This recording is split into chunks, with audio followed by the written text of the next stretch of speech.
Hello, everybody, and welcome to the Afternoon Tuna. I'm your host, Josh. And today I got a special guest host with me. First time on the show. I got a great streamer, Lucky Dog Podcast. How's it going there, Lucky? What's going on, Afternoon Tune? Josh, how's it going, everybody? Good to see you, man. Thanks for coming on, man. Thanks for making the time to come on the show, work out the days there, work out the time. Very much appreciate it. Mm-hmm, Very mm-hmm. awesome there, man. Let people know about you, man. What you got going on, what you got coming up, all that good stuff, man. So we are Lucky Dog Podcast. We stream Monday through Thursday, just about every day around 4 p.m. Eastern time. We get a bunch of gaming streams in during the week, have a lot of fun with everybody and get some fun gaming clips, for the YouTubes and whatnot. But we primarily focus on movie reviews and other topics of that nature, movie, TVs, all that good stuff. We like nerding out with Josh and all the gang in the chat and whatnot. But I know we've been trying to do this for, I don't know how long we've been trying to do this.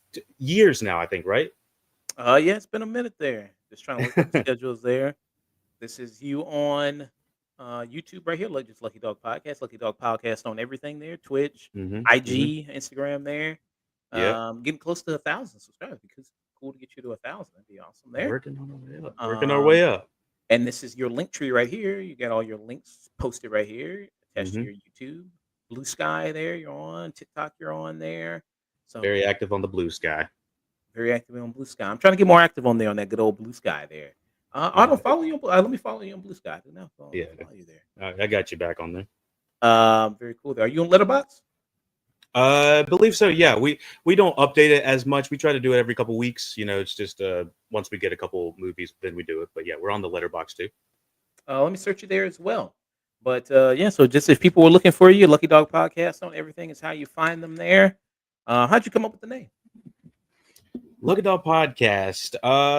I want to say that I was looking for a name that really kind of fit kind of a broad range, and I think I watched a show, one of the Netflix shows. I can't remember which one it was. It was one of the mini series they had. They said that the cat. I think they said that the dog. Sorry, they said that the cat and the dog, when they were talking about it, the dog was the least offensive, I believe, animal. By if you're going by worldwide. Mm. So I ended up choosing. I wanted the name Lucky in it, and obviously I was like, all right, we're just gonna have podcasts, so we're just gonna add the whole thing so that it's rolls off the tongue. Very nice. Well, yeah, I got you there on pretty much a lot of stuff. I just followed you on Letterbox here, and do you update the Letterbox or does somebody else does? Yeah, I do it myself. Okay, and last thing you saw here was Mickey 17. I see that that's on Max right now. People can watch it. That just started streaming there. You liked it. Hmm. You gave it 3.5 stars. So I feel like I liked it more than most. What about you? I think I gave it also 3.5 stars. People were saying it wasn't Bong Joon Ho's best. Hmm. I've only seen a very limited amount of his films. I've seen Parasite. I've seen Hmm. Snowpiercer. I think Hmm. it's weaker than both those, but I still like it. I think it's still pretty solid there of a movie. Right, You right. Yeah, your review here, you said it was on the nose, but entertaining nonetheless, is what you said. Hmm. So yeah. I mean, yeah, I kind of feel that a little bit. But yeah, Sometimes Bong's not exactly subtle. yeah, that's true. I mean, his politics are very overt in a lot of his films there. Hmm. So, I would, and he's got another movie coming out in a couple years. The Valley he's got coming out 2027. Okay. And all right. So yeah, I look forward to seeing what he does next. Though, great director, Bong Joon. Love Bong. Yeah.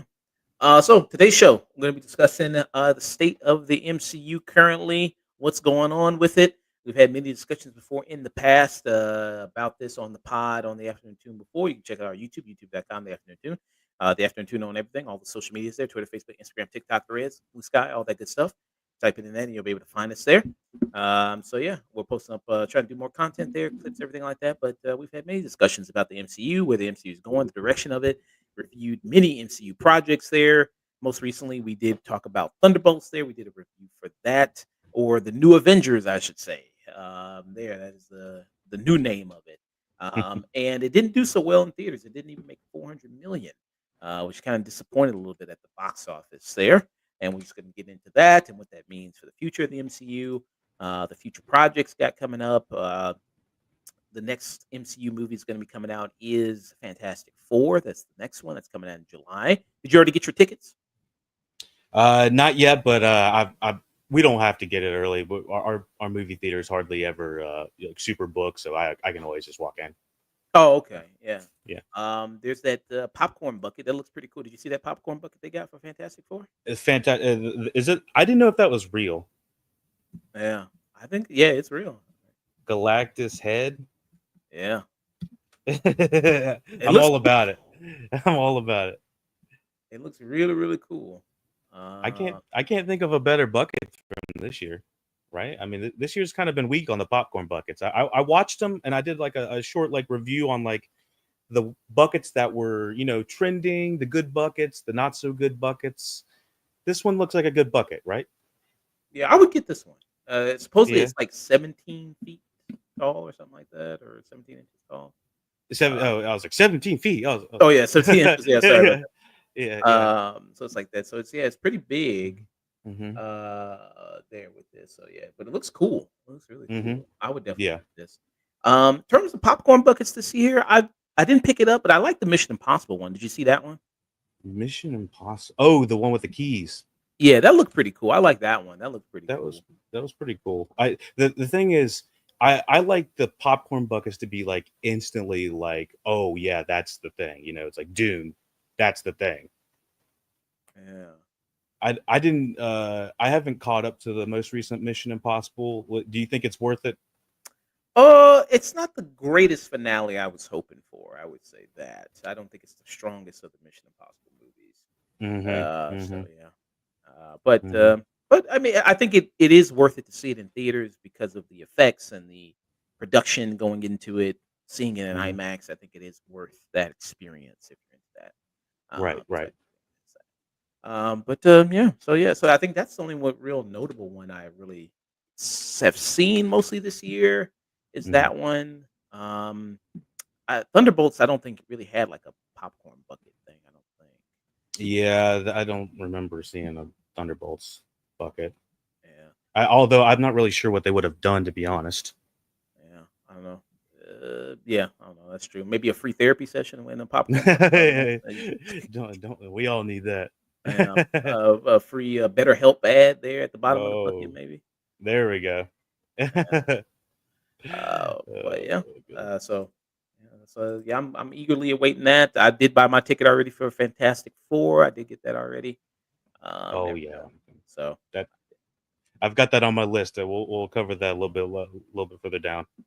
yeah, uh, yeah. So do that. I may later on. I may do some solo reacts. I know State of Play just happened and all these trailers dropped. So I may do that. I know the Wicked 2 trailer just dropped. I may react to that later Hmm. on tonight, if I have time. Friday, upcoming stream. So Friday, Nick and Dustin will be joining me. Hopefully, I'm going to be reviewing Ballerina from the world of John Wick. Doing that. Doing also, I think that's just the biggest movie coming out. Maybe just do that. I'll see if I can see that new Wes Anderson movie, The Phoenician Scheme. I'll see if I Hmm. can see that. That's the movie with Benicio del Toro. Ooh. And then may do some streaming movies if I can watch them. Saturday, do a retro review for How to Train Your Dragon. Do that because they're doing the live action remake of that. So do the retro review for the OG animated How to Train Your Dragon. That movie Hmm. came out 15 years ago. That's 15 years ago that movie came Jeez. out. So are you a big fan of How to Train Your Dragon? I watched the first two. I need to catch up to the. Is there four now? I think there's four. It's a big franchise. It's a big, big Yeah, franchise that they did. I Uh, liked it. I like the first two. yeah, I think I've only seen the first one. I think. Okay. Okay. I think so. So they did one, two. I think they just did three. Okay, they just did three. Okay. For some reason, I feel like there's a fourth. So I'm mixing it with the Shrek franchise, I guess. Maybe you think did they do a show? Because everything has a show now. Maybe Yeah, I gotta add those shows on. yeah. So there's the live action remake coming out pretty soon. I guess DreamWorks was like, well, since Disney's doing it, we might as well do it too. Might as well do a live action remake of our stuff. Only a matter of time before Illumination they do a live action remake of Despicable Me. Only a matter of Oh time. my goodness. I Yeah. I've got a list. I've got a list. It's I think Atlantis. Atlantis is on the top of the list for a remake, a Oh, live action. Disney's Yeah. gonna do that next. Atlantis, that's a good pick. Atlantis. Like? So they just did Lilo and Stitch. That was a big millennial one. What Hmm. other millennial one haven't they done yet? I'm trying to think. Well, Uh, Atlantis was 2001. yeah. Tre- Hey, that's going there. Treasure Treasure Planet. Treasure Planet, is that what it was? Maybe I think aren't they doing? Aren't they talking about doing like Emperor's New Groove or something like that? That they could probably do that one. They could probably do one. I feel like I've heard rumors about them doing Emperor's New Groove or something like that in live action. I've heard about that. Did you Um, catch the Lilo? I did catch Lilo. I did. We did Lilo to the 2025, the live action remake, and we did also retro review for the animated one. As Nice, nice. well. Hey, how's it going there, Sage? Sage from Radiant from Maturity. There, I think you've met Sage before. Sage has rated you before, I believe. What Yeah, up? What up? What up? plenty of times there. Just talking about the MCU, and then later on, I may do some solo reacts to some state of play trailers. Later on there. But yeah, so doing that Saturday, doing the retro review for How to Train Your Dragon. Speaking of Sage from Radiant Infinite Maturity, he's going to be on Monday. And we're going to be doing Andor season 2. We're going to be doing that. We have an animated film that we're going to be reviewing as well. I think he's also going to do a video game review if he's finished one. And if I don't get to the state of play trailers, we'll probably do that Monday as well. And then after the stream, as always, I'll go ahead and raid somebody. If somebody's on right now, Mini Portable's on right now. She's a wrestling content creator streamer. She's watching that AEW. Do you like wrestling? Are you a fan of wrestling? Or I respect it. I respect it. Ever since I saw the Iron Claw, I have like a newfound respect of mm, even just quote unquote that type of wrestling. cool. You know. So yeah, Dead End Hip Hop's on right now. Old heads discussing some hip hop. Always love to see that. Good old OGs there. Yeah. So got some good people on there I could rate after this. Somebody's playing Grim Life Life playing that Clay Obscure Expedition 33. That's the hot game right now. Considered one of the best games of the year. Yeah. Besides Fortnite, what do you play off stream? Off stream, obviously we like the like standard RPGs, like the Grand Theft Autos and all that good stuff. Spider Mans, those are RPGs, right? Sometimes I don't know the terminology, right? Spider Man, I don't think considered because RPG is like more role playing Oh, games okay. like that. Yeah. The solo is what I meant. Like the single player. Sometimes I'll play Yeah. those types. Okay. Yeah. Campaign mode or something like that. I like a nice like Red Dead Redemption, just something that just like envelops you in like a cinematic world, and it's just very visually stimulating. Mm. Yeah. I Mhm. did love that Spider Man there. And they Oh did yeah, and they did a new trailer for GTA too. They did a new trailer that really popped off really good there. yeah, Um, they're smart. Sage said one of the best animated films ever. As he talking about, I think he's talking about Emperor's New Groove. I think he's talking about Yeah, that. probably yeah. I didn't know he was a big Emperor's New Groove guy. There. It'd be interesting. I haven't seen Emperor's New Groove in a long time. I haven't seen it in forever. But I did like it when it came out. Mhm. So yeah, got that. So yeah, that's what we got coming up. That's where you can raid after this and everything. But awesome. Thanks for joining me there, Lucky Dog. Very much appreciated again. Yeah. Uh, all right, I'm gonna cue this up there. Oh, you meant the one. Oh, we're doing Monday. Oh, that one. Okay, gotcha. All right. He said, "Don't put Emperor's New Groove on me. I don't like that." Let me pull my notes for this, and we go get hit started with this discussion. All right. Let's get into it. Very nice. Let me pull this up. All right, people, we're going to be discussing the state of the MCU right now. We just had Thunderbolts come out, or not even the Thunderbolts. The New Avengers is what they rebranded this movie, but obviously, seems like that didn't really help it too much. Thunderbolts there, despite getting some really good reviews from both fans, from both critics there. A lot of people, it has not made a dent in the box office there. This movie on a budget of 180 million. Has a box office of 371.1 million dollars, so it didn't even crack 400 million. At least Captain America: Brave New World, at least that cracked over 400 million dollars. Um, so whether or not it's kind of breaking even or it's making a profit is still kind of a little bit discussed there of how much money it's made. But yeah, I think it's kind of fallen a little bit below expectations, especially for a Marvel movie. A lot of these are expected to do really, really well. But yeah, this got a great reaction here. Um, Lucky Dog, what are your thoughts here on Thunderbolts? Thunderbolts, in a nutshell, it's a banger. I think it's exactly what the MCU honestly needed. It's got some of our classic characters that we've seen in other things, and other classic characters we haven't seen.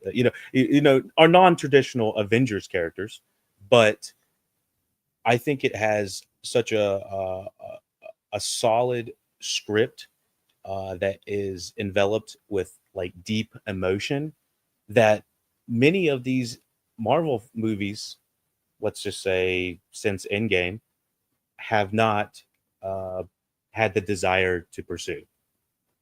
Mm, And uh, just coming from the angle that we're hitting it today, I just read the MCU cinematic universe book with Joanna Robinson and David Gonzalez. mhm. Let me see, the reign of Marvel Studios, and I think today we'll be able to kind of break it down how these movies are actually made from like we got Disney overhead, we've got the the creative team in the middle, we've got the Kevin Feige on another level, and then we got everyone behind the camera, which is the director and everybody else. And there's just this giant line of this line of order of everybody that has to say yes for something to happen. And whatever happened with Thunderbolts needs to happen with the rest of the MCU. They need to. It feels like they allowed them to be a little bit more creative and go outside the bounds of what they were originally doing for the past, let's just say 5 to 8 years, 10 years maybe. Mm. So this is the 36th film in the Marvel Cinematic Universe. It is marking the end of phase. This was the end of phase 4, leading into phase 5.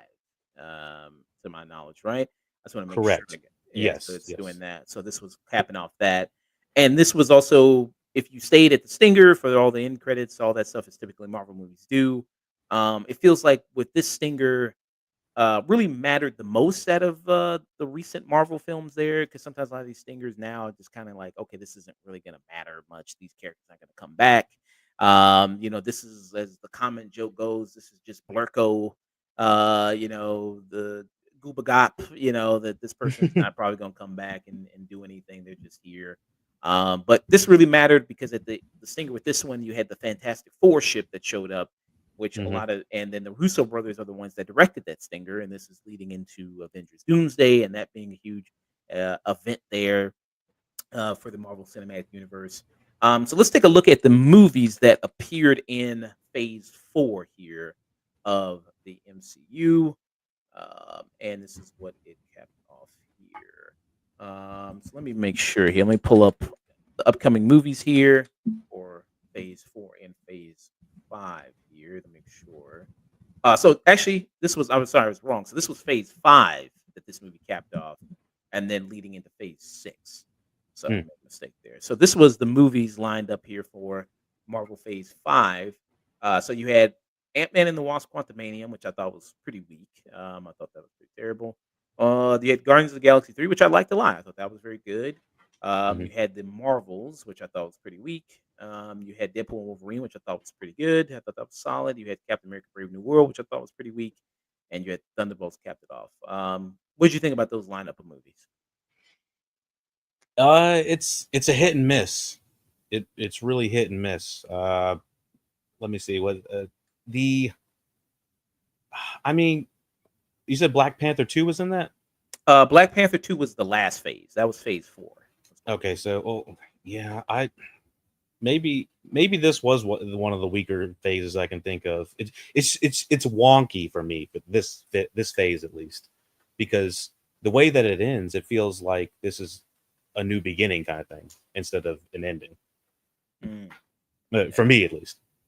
Yeah, because phase 4, so let's compare it just to the most recent phase before this one. So you had Black Widow, you had Shang-Chi, Black Widow, which I thought was mediocre, but at least it gave us Yelena. And actually, Mhm. this movie gave us most of the characters in Thunderbolts, actually, because you had Mhm. Yelena, you get Red Guardian in this, you got Taskmaster, even briefly was in Thunderbolts there. Mhm. So I give kind of most of the characters there. You have Shang-Chi, which I thought was really good until the climax of that. Mhm. Then you got Eternals, which I thought was pretty weak. Spider-Man: No Way Home, which I think gets weaker after every rewatching of it. The plot just doesn't really hold up. Right. Doctor Strange 2, which cool concept. I like Sam Raimi directing it. There's some cool things you can tell that's like Sam Raimi's influence, but I think it's held down by the MCU, and I think it's so much required to have prior knowledge of like watching WandaVision and doing all that before you actually watch Doctor Strange. This one, Mhm. Thor: Love and Thunder, which I thought was pretty weak, and Wakanda Forever, which was I thought strong. So I think there's more good in Phase 5 than Phase 4. What do you think? Yeah, that's what I'm kind of seeing in this as well. Uh, the what was the weak one? Multiverse, Ant Multiverse. Man. Oh yeah, Ant-Man and the Wasp: Quantumanium. Yeah, yeah. Well, that was this one, right? That was Phase 5. Yeah. Yeah, yeah. I think that's the weak spot in this one.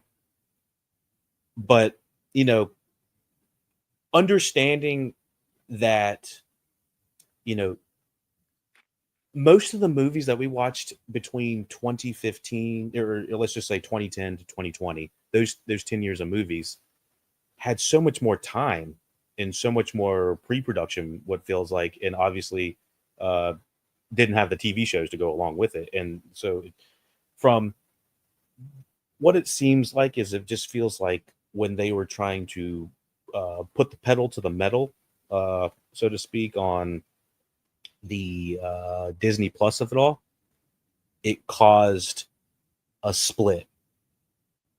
Mm, I think it caused a split, and the effects houses.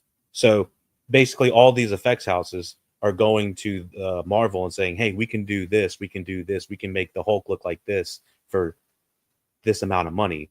And so Marvel is trying to disperse their amounts to probably the best, the most affordable houses. And then some of those houses, the effects studio houses, cannot back up their end of the deal mm, yeah, because they're trying to undercut all these other effects houses.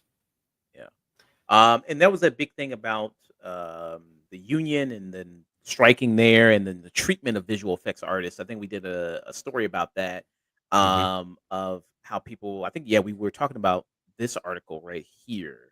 Um, I think a while back when this came out. So this article came out in 2022. Yeah, I believe me and actually I think it was Sage there Hmm. talked about this about just the overwork they kind of feel there. How that Marvel has these directors because sometimes it's the indie movie director to big budget pipeline of like you get these directors who did like a small budget movie and now they've been elevated to doing these $200 million, $300 million films, and it's like they don't know exactly how to work with VFX houses and artists, and they expect things to be kind of changed on the fly, and that's just not how it works. And this article Right. details. I think they even talk about specifically Black Panther, which I think that had a terrible finale to it. the CGI on that looked terrible, like the rhinos and all that stuff like that.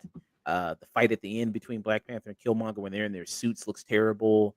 Right. All that kind of thing. So the amount of stress that they're putting on VFX people is so Hmm. intense. Like that kind of leads into it. And you mentioned the television series. So some of the television series that happened. This is Phase 5. So the television series that came out during this phase, you had Secret Invasion, which was I thought terrible. I think that's one of the worst things that they've done, just in general, movie or show. They had Loki season 2, which I thought was really good. I actually really liked Loki season 2 a lot. Hmm. What If, which I thought was just mid. I think that's just kind of mediocre. Then Echo is kind of meh. Agatha All Along is okay. It's whatever. Hmm. Your Friendly Neighborhood Spider-Man I thought was solid. I thought that was pretty good. Daredevil Born Again I thought was solid. I don't think it was as good as the Netflix show, but I think it has the potential to be. There was a lot of behind the scenes, like they completely restructured that whole thing and changed it. Hmm. And I think season 2 is where you'll see the where it take a big leap. And then Ironheart is going to be coming out in a few weeks. That's going to be coming out. You have that. Do you watch the shows? Are you a consumer of all that stuff, the movies and the shows, or do you just stick to the movies? I sorry.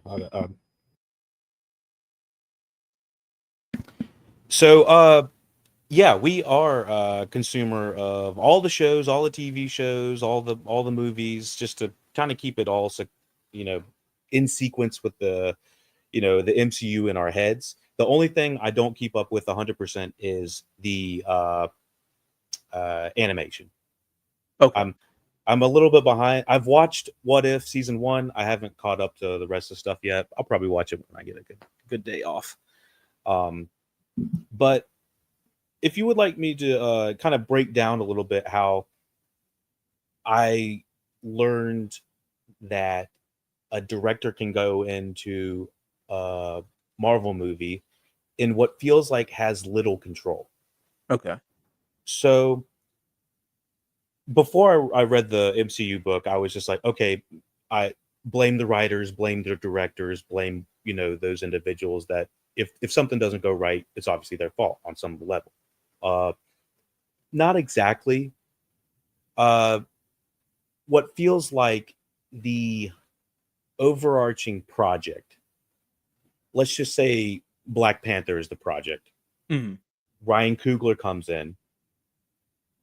I would assume the majority of those action scenes are already scripted out. They're already in those they're in pre-production houses already started. Either being scripted, framed, or whatever. They're already begun before the director even starts. Now, obviously the director is, the puppet master, the mastermind behind everything, but from what it feels like in Marvel is they have a lot less control than what I would originally have said, even down to the writers. And that there are so many uh uh cooks in the kitchen, to say for lack of a better term, that sometimes it's kind of hard to pinpoint, oh, that's the problem. Oh, they fucked up. Oh, this is where it all fucked up. Um and I can only imagine that on a TV show, because I would assume most everybody's working on the same project or has the same mind of, for a movie, okay, this is what we're going to do. We're making an action film. We're making a spy thriller. We're making, that type of thing. Lucky Cat, that's a Doveweiser in the chat. What's up, man? Um, he's on our Fortnite streams all the time. But yeah, like for me, I can only imagine, like, if Marvel was making a movie going to a TV show, the TV show is going to be so much more difficult for them to make because so many more cooks in the kitchen, so many more ways that it could mess up. Multiple directors, multiple. It's a lot of different things, that factor into it for a TV show, as opposed to a high budget TV show versus a standard Marvel movie, which is high budget in itself. Mm. But a lot of cooks in the kitchen is what I'm trying to say. Yeah. and directors have talked about that in the past there. I remember that the director, um, it was I'm trying to remember her name, but it was the director. She initially was attached to Black Widow, and then she fell off the project. But I think that she said that a lot of these action scenes are already pretty much created uh, Mhm. Mhm. there, and it's just about you fill in everything else. Like they already set up these big action set pieces. The script is already done there, and you just kind of come in and kind of do the rest there. I think I want to say it was Carlene Fauger who did Substance Oh, there, who did that and talked about that there. And I'll see if I can find that article. But yeah, she kind of made that point. So do you think with movies like because people talk about like Taika Waititi who does the Thor films, like those feels that people say those feels like his films, even though even to the movie's detriment, those feel like Taika Waititi films. And what do you think about that? yeah, I agree that they might have let him off the leash a little bit too much on that one, so to speak. But it just, from what it sounds like, they had a good time making it. They what's it? Chris Hemsworth was feeling constrained between uh, Thor: Dark World and Thor: Ragnarok, and he was going to Feige, and he was like, "Yo, I need to do something with this character. It's Shakespearean and all, but we're beyond that, you know." So there's a combination of actor, I assume, meets director, meets producers, and there's a chemistry in that sometimes work. Let's just say it works with Ragnarok, and Mm, then for Love and Thunder, it didn't work. mm. So I couldn't exactly explain what happened behind the scenes of uh was it Love and Thunder?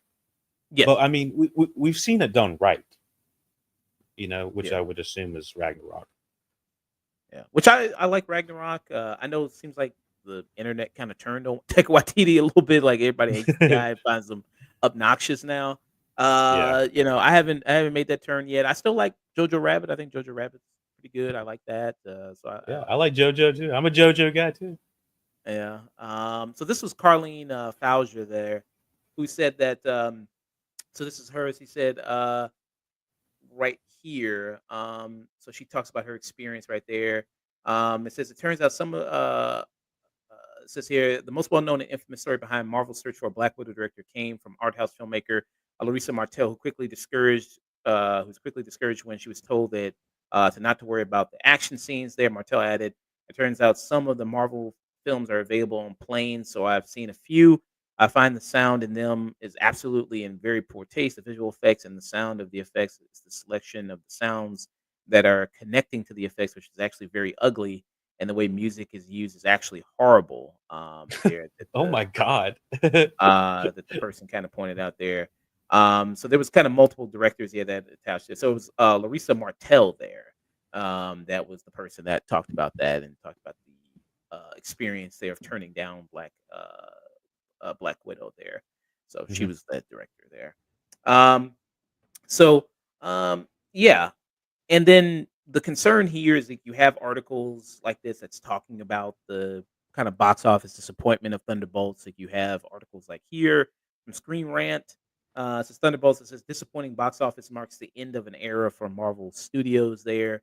And I even mentioned that in my review. I was like, people waver between, Marvel's so back or Marvel's done and Marvel's so back. And, this is the end of Marvel. And I remember even during that time, I think it was Ant-Man and the Wasp: Quantumania, which that movie only made like I think 400 something million dollars. He had a box office of 476 million there on a huge budget. That budget was over 300 million. It says here the budget on this was 388 million. So it didn't even do double its budget. Didn't even come close to even coming even with its budget there with that. Mhm. And people thought that that was a huge disappointment and that Marvel movies are done. But then following that was Guardians of the Galaxy that made 800 plus million dollars on a $250 million budget. So that did really well and that Mhm. succeeded. And it succeeded also, you think in it because that year when Guardians 3 came out, was crowded because you had Little Mermaid around that time, you had Fast and Furious that was still out, you had the Spider-Verse movie that was still out. I think Mission Impossible was still out at that time. That came out around the same time as Guardians. So the fact that it was able to do that well amongst Hmm. that competition was very impressive when it did that. Do you think this is kind of just a huge overreaction when people say that? Like Marvel's done after this, after they have a movie that doesn't crack 400 million? Well, it's just like I think that they're expecting Marvel to, you know, hit the jackpot every time. You know, uh, the I mean, what was the budget for the original Iron Man? Like 30 million? Let me see real quick. I'll check it out. Yeah, we'll see what the budget Like of it was. It wasn't I've the wasn't a whole one lot. to 140. Did I see Uh, that right? yeah. So yeah, 140. Okay, 140. Okay, so maybe I got my numbers wrong. But anyways, Disney paid. Do you know how much they paid for Marvel? You Uh, don't without looking it up. I think it was a billion. I think they paid. Like Close. Four. mm, 4 billion. Okay. 4.24 billion in 2009 for over 5,000 characters. Mm, So what that tells me is they have just a Rolodex, the giant book of all these characters that they have, uh, you know, immense amount of stories that have been already pre-created. Which for me, I feel like that's just like pick and choose. Like you could probably open up a book and just pick a story, and Disney, Marvel, whoever decides, Bob Iger is just like, all right, well, let's give him 50 million. Let's see what we can do with it.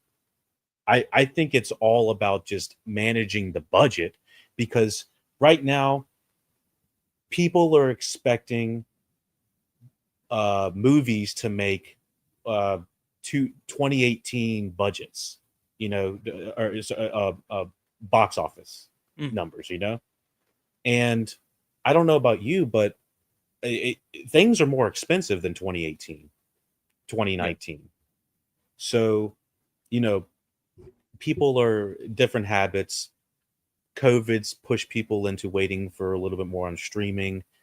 Uh, I think that even though Thunderbolts isn't, quote unquote, just the mega box office success that they were hoping for, or that the tabloids are looking for. Maybe we could talk about the sinners of it all. How they're getting, how that was all embroiled and stuff. Did they make enough money or not? Um, but quite honestly, I I think they're just fine, Mm, and I think it's all about just managing some of these budgets, um, managing some of these. Thunderbolts didn't necessarily have to have 8 movie stars in it. Let's just be honest, right? mm, You know, cut some of these mega stars that are asking for 5 to 10 million here and there, and you're already saving your budget. When they originally got uh, uh, Tony Stark, Robert Downey Jr., he was not at the top of his game. I believe they paid him very, very little for Iron Man 1, and then he didn't get his big payout till Iron Man 2. So a lot of these, these mega MCU movies that are trying to scrape 400 to 600 million dollars, maybe they don't need to have these, extravagant, uh, you know, action scenes that cost 50 million to blow up something, or maybe they don't need to have uh, an entire team of 8 superstars. I mean, who could have guessed that it would have been as famous as it would have been? I mean, Sebastian Stan, is nearly at the top of his power, his pinnacle, right? I mean, mm. Florence Pugh, one of the leading generations young actors. Harbor, everyone knows him. Yeah. It was stacked. Yeah. Yeah, Thunderbolts had quite a bit of people in it. Um, and I think that the real test, because I don't believe in the, I got to see more like repeated, flops in a row to believe that this franchise is dead or it's not coming back. Like what happened with DC, it's like okay, you could see the writing on the wall of like they had to completely restructure everything and like they had to retool it after so many of it back to back and all these things weren't doing well. Mhm. The Suicide Squad, which I liked, but that didn't do very well, probably because of the failure of Suicide Squad before it. Shazam didn't do well. Black Adam didn't do well. So after that, it was like, okay, we gotta go back to the drawing board here, and that's they went to go get James Gunn, and now Superman's coming out, which brings me to my next point. So I think the real test is going to be with this film right here, which is Fantastic Four. There still hasn't been a good Fantastic Four movie. We're still waiting on that. But people say, well, shit, I don't need a good Fantastic Four movie. I got The Incredibles. That's already good enough for me. I don't need that. Um, this is competing against Superman, so this may take away some of its box office because it's coming around the same. This is coming out July 25th. Superman, I believe, is July 11th is when that movie's coming out. Yeah, July 11th. So it's taking away that. Um, yeah, I so if you could give a box office prediction, what do you think it is gonna be for Fantastic Four? And do you think it is gonna be a hit or Fantastic Four is definitely going to be a hit. Now, how long it hits is going to be the question. I think they plan their uh, strategic cards right, putting it kind of right at the middle of summer, which allows it to play throughout as long as it can. Uh, till people go back to school, so to speak. I mean, what do we got? Pascal, um, who's Vanessa Kirby? invisible? Vanessa Uh, Kirby, yeah. yeah. It the and who's the who's Human Torch is Joseph Quinn from Quinn? Yeah, Quinn. Stranger Things, Yeah, another Stranger Things guy. yeah. He's a big name. All of these. What's happening is there is a great blend of the people that we know. The millennials know, like the Pedro Pascals, but then we have the Gen Zs that recognize the younger generation, such as the Joseph Quinns. They're like, oh, it's the guy from Stranger Things. Oh, it's the guy from day one. Quiet Place. Mm. Um, you know, Quinn's getting around notoriety with the younger folks, I would believe, and I kind of put him just like right under like a Florence Pugh kind of in the fame meter. Yeah. I had a conversation with Chris from the Black Stubbs podcast. He was on here, and we were talking about this trailer, and he was like, Joseph Quinn is like the biggest person to come out of Stranger Things. And at first, I paused. I was like, well, no, it's probably like Millie Bobby Brown. But I was like thinking, he's like, but no, Joseph Quinn's been in Quiet Place, which was a big movie. He was in Gladiator 2, which was a big movie. He's going to be in this, which is a big movie. And I was like, well, shit. I mean, yeah, because like Millie Bobby Brown, it's like, okay, she was in Godzilla. I remember her in that. And then Yeah, and then it's like, okay, what else does she really have? She has like those Alona Holmes movies, but that's just on in Netflix, you know. Enola, Yeah, it's your girl Enola. but this is on Netflix or whatever. So it's like it's not that huge. So I was like, Yeah, well, yeah, I guess he is kind of the biggest person to come out of Stranger Things acting wise. There I yes, would say. yeah. Uh, Not including Harbor, obviously, but yeah, I'd say of that generation, he's really made a name for himself in the was it only one season he was in? yeah, because his character died. Yeah, so Yeah, Eddie, yeah, just that one season, and yeah. yeah, now he's in a bunch of stuff now. So I was like, okay, yeah, you got a point. Well, Um, I'll tell you what it was. It's that Gladiator 2. Millie Bobby Brown does not have her Gladiator 2 on her resume.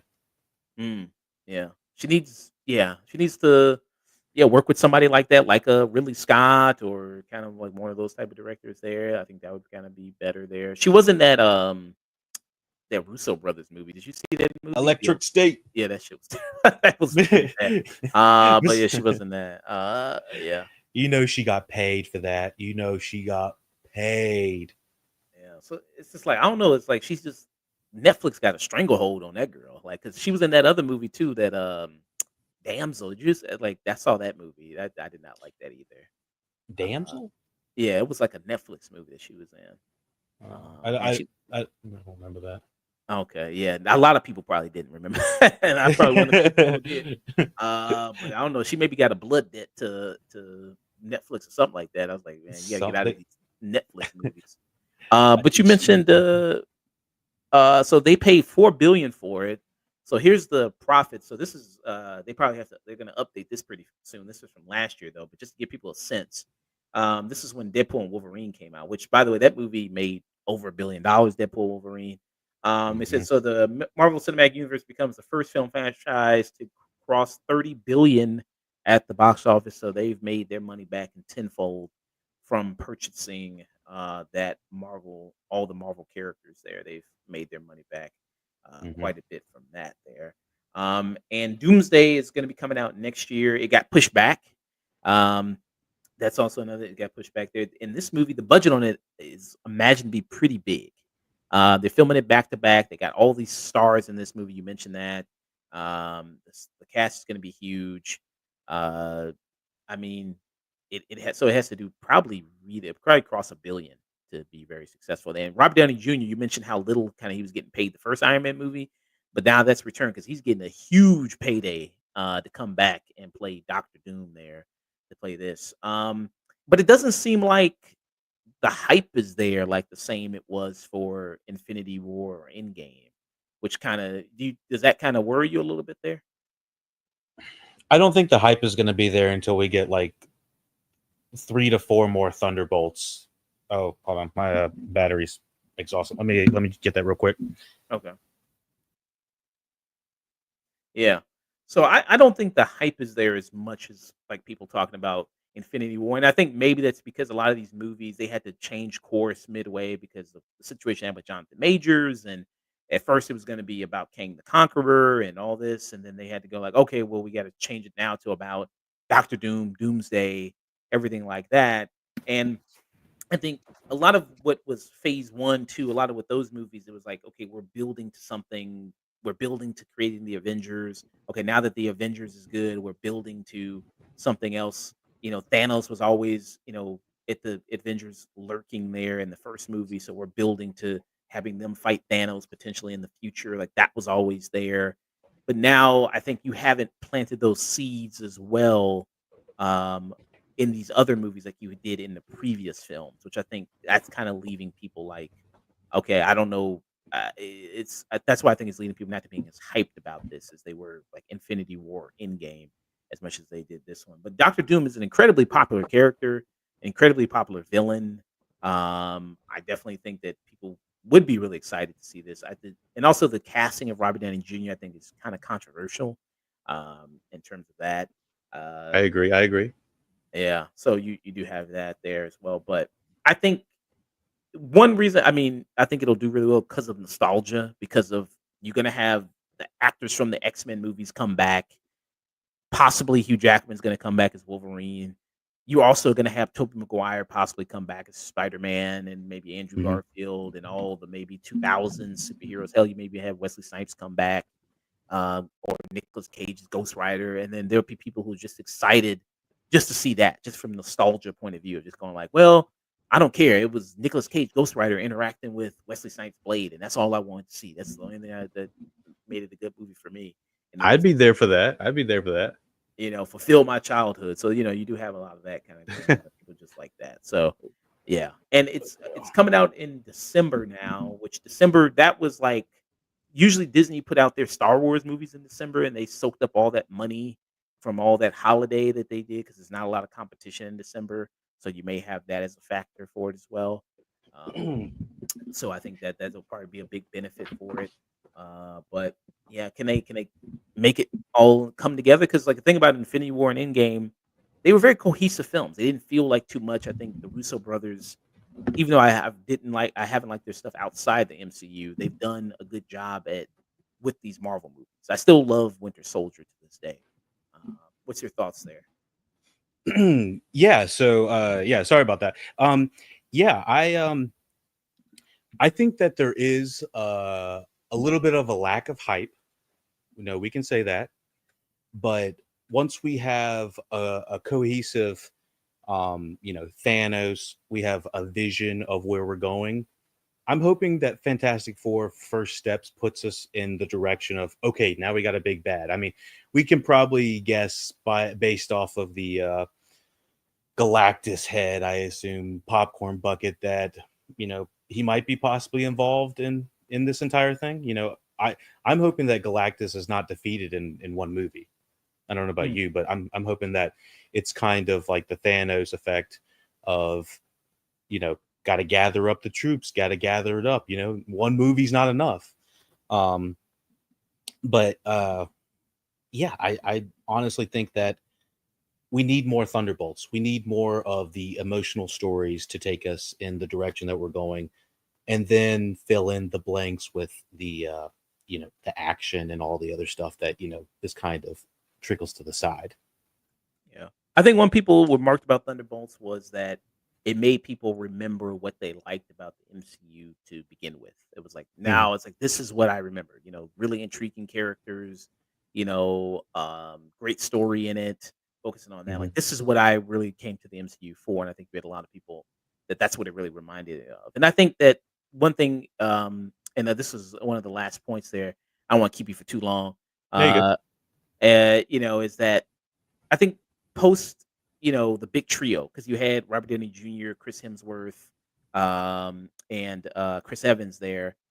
Past them after Endgame, I think they were kind of left with, okay, who's going to be our new big faces of the MCU? Who's going to carry this franchise, past to the new generation? And I think with the passing of Chadwick Boseman, I think he was being primed as that next guy and Mhm. being the face, being the new Robert Downey Jr. And I think his passing kind of affected that.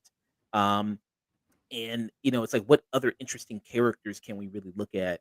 And I think Yelena Florence Pugh is one of those people. I think she is one of the kind of more interesting people to come out of the Mhm. franchise since Endgame there. I think, Namor has been really interesting. I think he was really had a great showing in Wakanda Forever. Mhm. Do you think that's kind of one of the things also the issue with the MCU is they don't have just like a face anymore of the MCU, like so when you So identify with it? right. So the passing of Chadwick actually does kind of bring me to kind of, I guess, the issue that happened within the MCU itself was the passing of the torch from Endgame into post Endgame. It was supposed nobody knew about Chadwick. I had no idea that nobody knew about Chadwick. He thought that he was going to beat it up until a week that he had passed.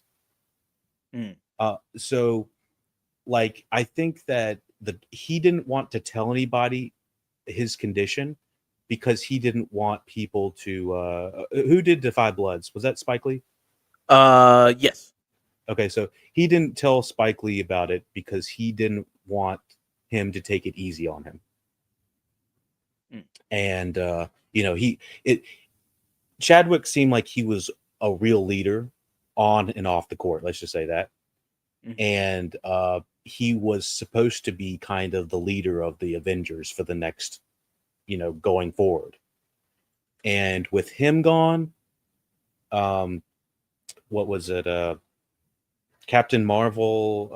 Brie What's Larson? the Brie Larson? I learned a little bit more about the Brie Larson situation, and it just sounds like there's just a lot of ugly actors that kind of made her not want to do the role. Mm, And it kind of sucks, and so those are two big kind of heads that were supposed to be, possibly coming back, but they ended up not coming back. Then they had their big bad, which was Jonathan Majors, and he self imploded yeah. relatively, depending on what happened. Um, and so I did see Magazine Dreams though. That was some crazy shit. I'll be honest. Yeah. that I do I, love that man. Crazy guy, but he can act. I mean, I'll say that. yeah, I agree. I agree. And hell, he was making me uncomfortable at that dinner. Yeah. But yeah, it would have been amazing to see him in the MCU to see if he was actually, he would have been a formidable foe. Yeah. Um, but anyways, yeah, I basically what I'm saying is the passing of the torch to the new individuals just didn't happen, you Mm. know? And I felt like they were gonna kind of give it to like Tom Holland. what's Tom Holland? Yeah, I was gonna say Hiddleston. Uh I was like, I don't know, too many Toms, too many Chris's. Yeah, I thought they were gonna give it to Tom, but it felt like he didn't really want it, or there's just so much time in between him being Spider-Man on screen. It's like he's not returning till 27. Yeah, and then Well, in his solo movie, except yeah, yeah, I think a little bit with Tom is just that I don't know. After I mean, he was pumped to be in these movies at first. It seems like oh man, I'm Spider Man. That's so cool. And maybe he's still interested. I mean, but it's just like now I think after he's done so many of these, he's like, oh fuck, I'm Spider Man. You know what I mean? He's like, oh shit, I gotta do this shit again. Like, oh fuck. Like it just doesn't seem like yeah. he's just that excited anymore to do these movies. Which I mean, I get it. It's understandable. You wanna do other stuff, and he's trying to do more of other projects and things like that. Hmm. But yeah, it seemed like a little because people were calling him Iron Man Junior and everything, and it's like, okay, maybe he's gonna be the person that really step up. But it's just like I don't know, it doesn't seem like he's the prime candidate now to be the new face of the MCU. And like, how long are they even gonna keep him there? Because he's gonna be doing his fourth movie and all this. So it's like are they gonna try to bring in Miles Morales and maybe do that and he come Hmm. in? So they're doing a lot of that stuff. So we'll Well, see. when we're closing out, just before I forget, I would like to say, you know, Marvel does feel like a very complex sandwich, to say anything, lack of a better word or something like that. There is very progressive parts of it, and there are very not so progressive parts about it. Mhm. Um, and sometimes it does feel like an internal struggle. And you know, I like to see when it's takes risks, but I can't blame all these directors for all the bad things that I'm seeing on screen now. I feel like I'm learning a whole lot more. The uh the council that apparently is just over Marvel films that allows them to say yes or no to anything. Oh, they got their own Illuminati, huh? They They own do. They've got their own Illuminati up there, and oh, even Feige has to report to it. yeah. You wanna let that be your final word there? Yeah, Yeah, yeah, we can do that. We can do that. We can leave it there. awesome stuff there. So, yeah, that was the state of the MCU there. I'd love to have you on again, Lucky Dog, if you wanna come on to help do a spoiler review of Fantastic Four. That'd be That'd be a awesome if lot of you want fun. That would be a lot of to do that. fun. One more time, man, where can people find you? What you got going on? What you got coming up next? All that good stuff. Appreciate you having me on, Josh. You can find us at Lucky Dog Podcast pretty much on any social medias. If you're on Fortnite, then use Lucky Dog Podcast. Epic Creator Code helps us out. You already know. And yeah, you can find us on YouTube, Twitch. Obviously, we're in the chats hanging out with Jash and everybody. And uh, always like talking TV, movies, media, all that nerdy shit. And I've recently just got an Audible subscription, and I can't stop talking about it. So if you want to get an Audible subscription, or if you're a reader with me, just let me know, and I'll snag the book, and I'll shoot the shit with you anytime. Oh, very nice there, man. Thank Yep, you so much. Yeah, so people check them out here on YouTube, right here, Lucky Dog Podcast, close to getting 1,000, halfway there. Very help us cool. out. Also, right here, Twitch, Lucky Dog there, over 1,000 there. Hey, all these people, half these people can come over here. Go to your YouTube, man. Get Yep, that yep, 1,000 yep. there on both platforms. Very awesome. All right, man. Take care. Have a good night. Take it easy, bud. Take it easy. Take it easy. Okay, very good. So let's get old Lucky Dog there. I'll have Sage come on. Uh, and we'll do some reactions here to these trailers, these state of play trailers. Do a reaction to those. Oh shit, that's really close here. Yeah, it's perfect. That's a good length. Do that. So I'll give him a minute there. But a lot of big trailers. A lot of big trailers came out of state of play. A lot of people seem to be mostly just talking about this Marvel game here. Marvel, what is it here? Marvel Fighting Souls is it called? Okay, so it's gonna be a lot of people talking about that. But I'll go ahead and see if I can download some of these trailers and we can talk about them. Uh, Let me make sure I sound good. Sometimes I know this can be kind of finicky. I hope it's good. Usually, I use Edge 'cause sometimes Chrome could be kind of weird here. I hope it's good. I hope the audio is good on that conversation. But let me check.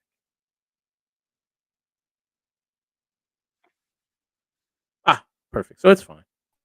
All right. Hey, how's it going there, Sage? Hey, how's it going, man? Good, doing good, doing good. Good to see you, man. As always. Um, uh, Coming off of that work, huh? Yeah, I thought it'd be a lot later than it was. Oh, okay. Good day, bad day. A good day, just busy day. Okay, very cool there. Thank you for helping me out with these reviews here. It's very much appreciated, man. Very nice there. So we're gonna be talking about Silent Hill F, James Bond, Marvel Fighting Souls, Sword of the Sea, Tetris Effect 2, Ghost of Yote, Ninja Gaiden Ragebound, Baby Steps, Metal Gear Solid, Delta Snake Eater, Pragmata. There. Yeah, So that's kind of all the big stuff that came out of State of Play, huh? So yeah. There were a couple other little things, but for me at least, that was everything. That was attention grabbing. I see you got Digimon. You didn't want to talk about Digimon, man. You're a big Digimon Yeah, I mean, I watched the show 20 years ago. guy. Digimon there. This seems like your type of game. You got everybody's golf hot shots. Uh, Does that seem like my type of game?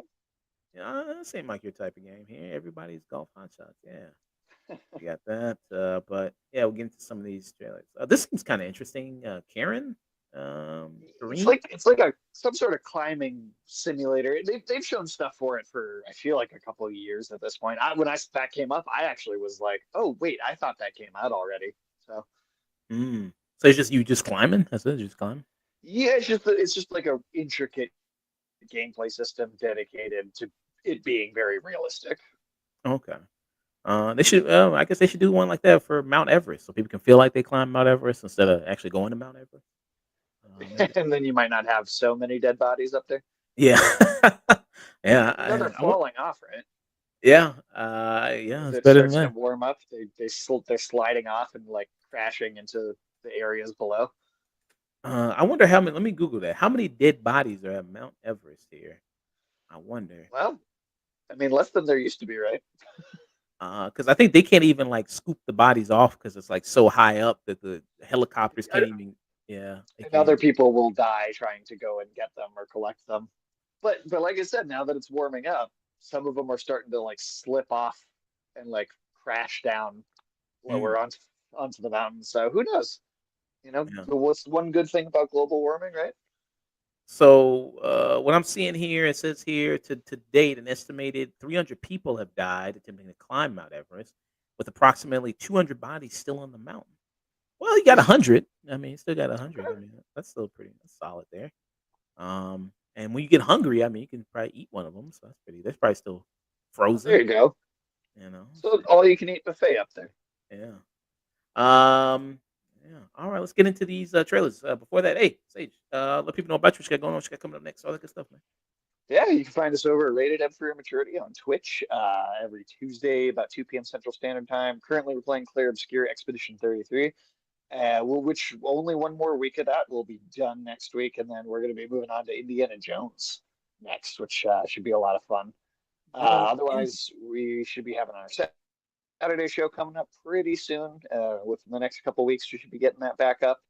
And yeah, those are the two main things. You can go find the VODs on YouTube. You can come engage on Twitter, all under that exact same name.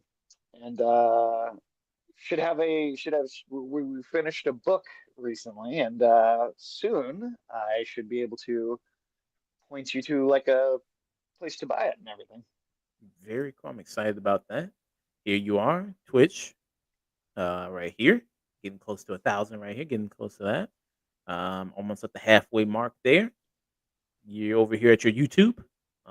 If people can't catch your streams there, they can see your all these videos here and all the list of games you've done over the time with this playlist right here. All types of giving games from all type of different genres here. You got Mortal Kombat here. You got Scott Pilgrim. You got a 2D side-scrolling beat 'em up game there. You got Dead Space remake. You got horror game right here. You have good old Cuphead there. You got action adventure game like Spider Man. So yeah, multiplayer game. Back for Blood there. So you got all types of different games, all types of different genres there, right there. Just type in rated M for immaturity, and they'll be able to find you there. Last of Us Part Two. I know that. Well, Nick and Brandon did a review for that before season Yeah, two, so he did a review of that. So yeah, you guys also played that. So yeah, all types of different I've games. been keeping my ear to the ground on the show, and it's been interesting. Yeah, so I guess say history repeats itself. People divided on part two of the game, and people are divided at season two of the show. It seems like people are more on, at least most people seem to be more on one side of the show though, versus what the reception for the game was. Like I mean, I'll tell you right now, like my dad is someone he's older guy, right? He's never gonna touch a video game in his life. He was watching the show, didn't even know it was a game, loved it, got to the second season, and he was like texting me about it. He's like, "Oh yeah, it's not very good anymore." Mm, yeah. What changed? Did you ask him like what changed for him? Well, he said that one particular character not being around definitely he was not he Uh, wasn't as captivated by it without that character.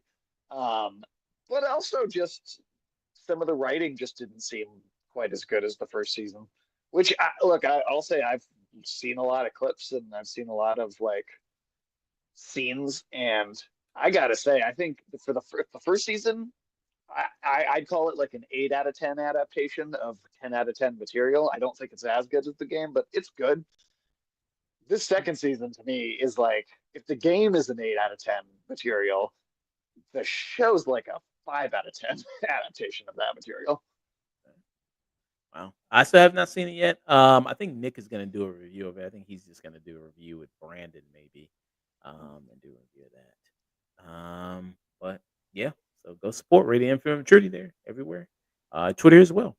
MRM for immaturity there.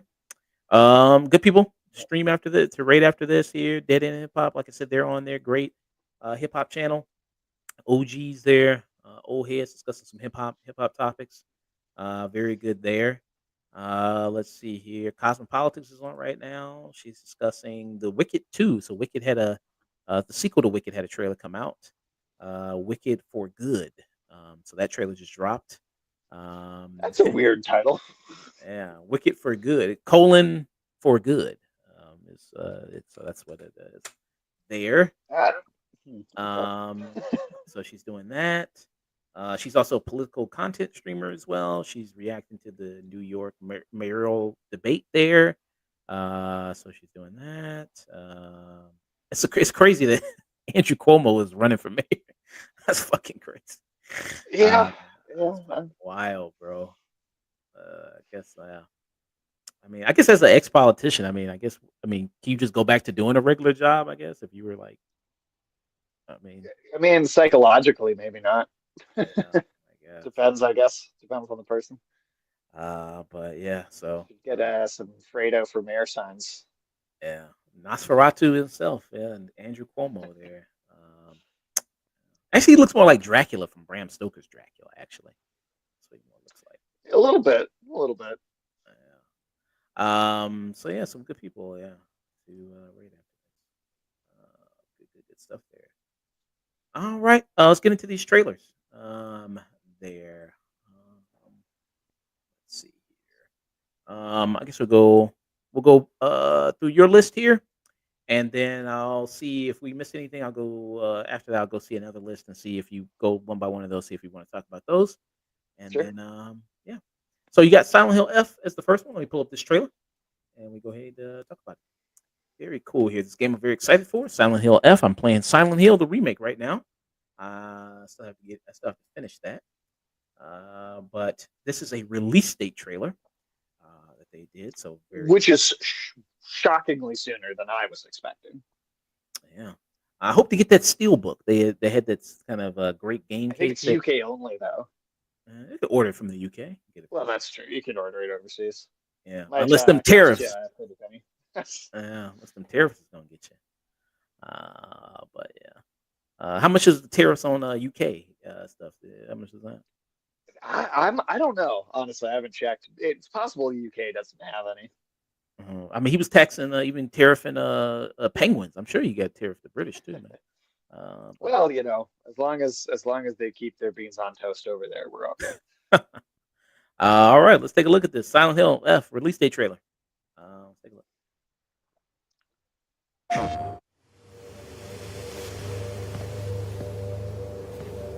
サクコ、どこ行くの？こっち通るの珍しいね。今は誰かと喋りたくて。私も後から行くね。うん。じゃあね。裏切り者。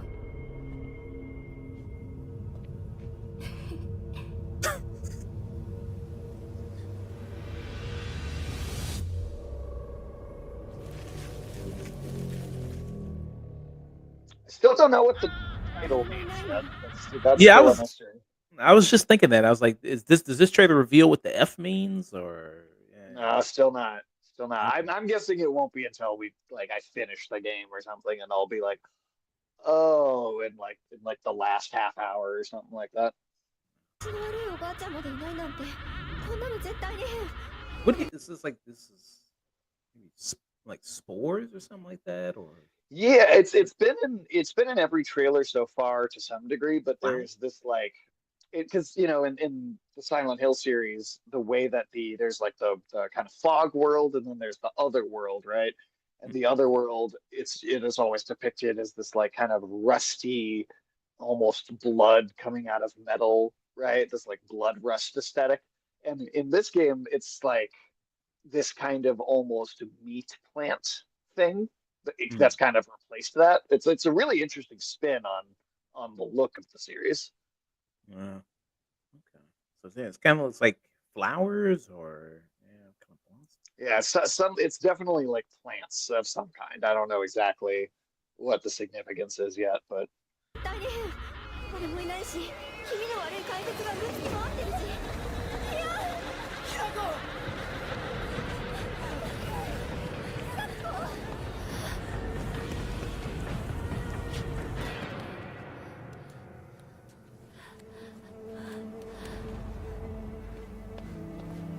there's gameplay in this one too, which we have not gotten until now. Oh shit.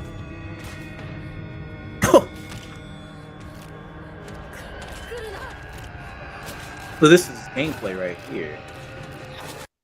Man, that is. I mean, what do you think that could be possibly? I don't know. I mean, there's something about not being able to see, right? I think there's clearly some sort of the lack of sight is probably notable. I couldn't tell you exactly what it means, but someone pointed out during between like the original teaser and the last trailer that potentially like some of the way the flowers are arranged around the girl and some of the imagery almost look like a wedding dress, and with this character being like 15, I think there could be some like topic of like child abuse and child marriage potentially and stuff there. And so it might be like something to do with the way society turns a blind eye to the abuse of children. That's just my best guess right now. But Yeah. I mean, the body seems like very mutilated. Like it looks like other pieces of body put together, like Frankensteinish. yeah, You it know, does. it has that kind of look to it, like the stitches and everything like that. Like a cadaver or something, maybe.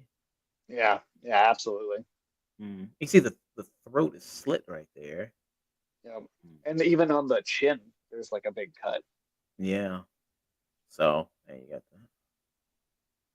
that. Now the hook for an arm, I don't know about that. I don't know what what's going on there.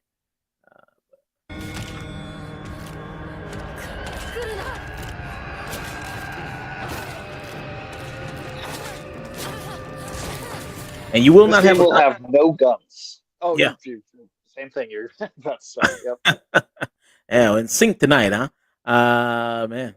Yeah. So yeah, no guns there for this game. So Although you do see some interesting, because you're restricted to melee weapons in this trailer, you actually see one very interesting melee weapon. So they're expanding on how much of that you'll have access to as well. interesting. I wonder if okay, I'll point if I'll see it there. Point it out to me. You'll know it when you see it.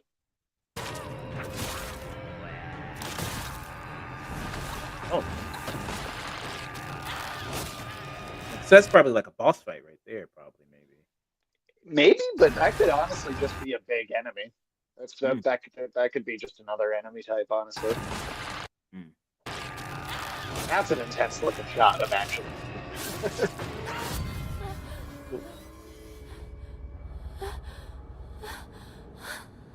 きなこどこにいるの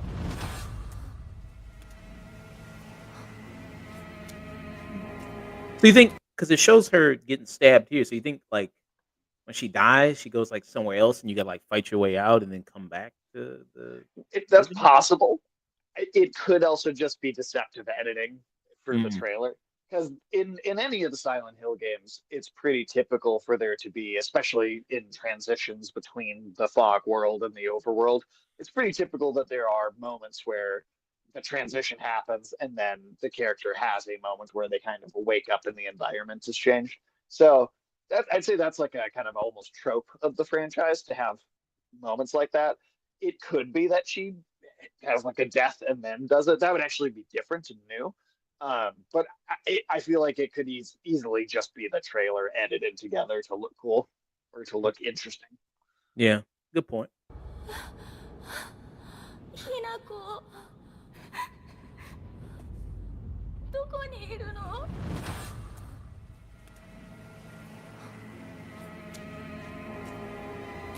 きなこはいいよね何 Mm. でも持ってる These people as scarecrows here. Yeah, Nice. these are real wild enemy designs. そんなあんたがいなくなってくれるんだからせいせいする Mm. 一人は嫌だよ寂しいよ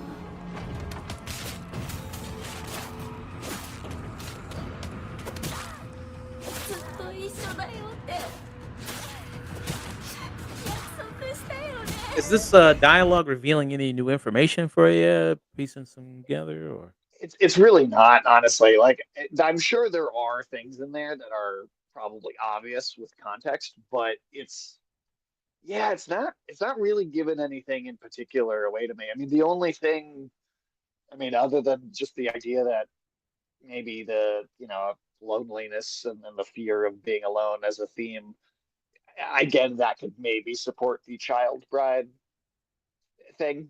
Like, if a kid was married off and felt isolated, again, that could maybe support that concept being in play, but nothing definitive. 暗いのは嫌一人ぼっちは There's a straight up Naginata as a weapon. 嫌ここ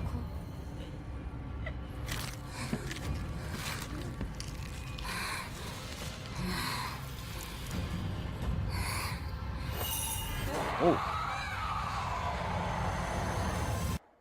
could that be the bride? Could be. 裏切り者 Traitor. Hmm. So yeah. And September 25th.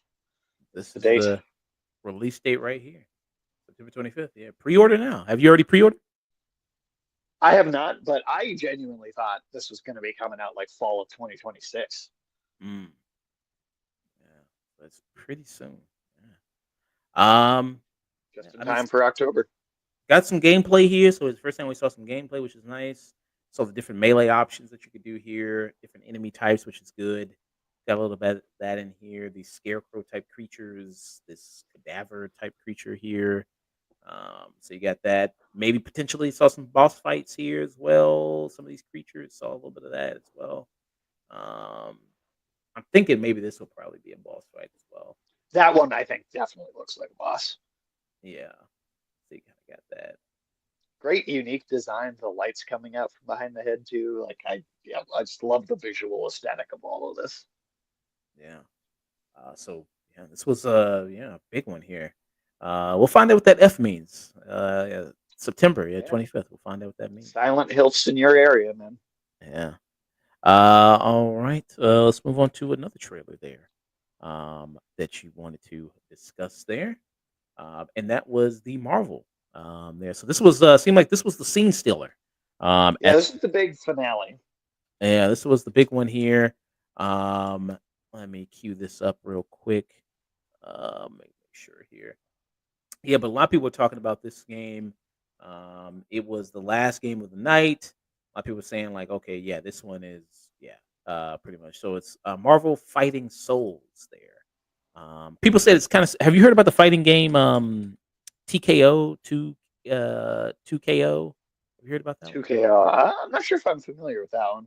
Somebody was saying it's very similar to that one. It's kind of very similar, and they've been working on that for a minute. I'll show you that one after I play this one. So this is the Okay. announcement trailer here, and it's coming out next year. So let's give a look, but see why people are so hyped about it. Very good. All right. 自由のために戦う。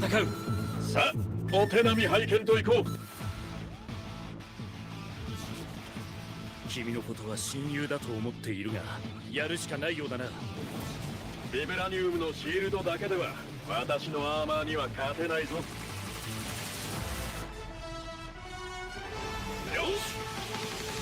本気でやるぞ。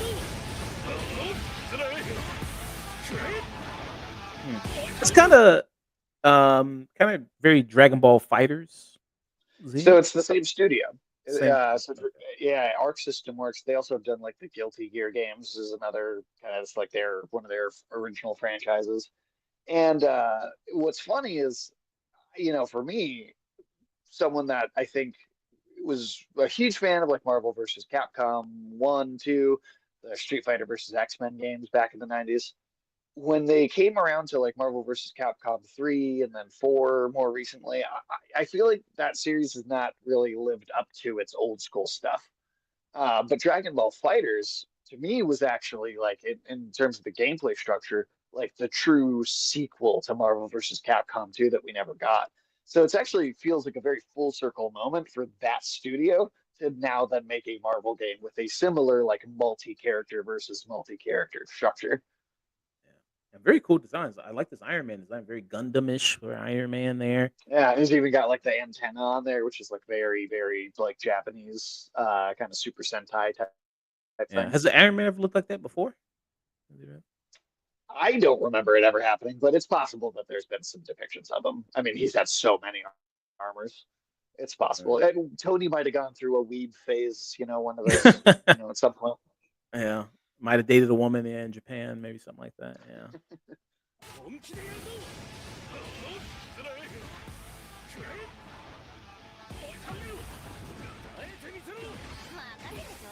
Got Kamala Khan right there. Using her powers the way they're actually supposed to be, too. And not like Green Lantern. Nope. Spider-Man, Yeah. of course. Spider-Man. Yeah, all your life. Yeah, very Dragon Ball Fight. Yeah, going to another arena there. The way these characters pop up there. We got There's Peter Quill, Star-Lord. Star-Lord there. Peter Quill, Star-Lord. It's like ever since that Guardians movie, it's like some Guardians character has to be in some Marvel thing now. Yeah, that's definitely true. I don't necessarily dislike that because I really like the Guardians, and I remember when nobody knew who those characters were at all, and that was one of my favorite comics way before there was a movie. But I'm not unhappy with that. Yeah. This is also a 4 versus 4 rather than a 3 versus 3, That makes it even more chaotic. Yeah, Ghost Rider there. and that's Robbie Reyes Ghost Rider as well. Yeah, you can tell by more of the slimmer kind of figure that he has there a little bit. And Doctor Doom, In there. not played by I like Robert the Downey Jr. fur there. I like the fur on the coat there, the cape. Yeah. His cape looks great. Yeah. Robert Downey Jr. right there. Ah. Yeah.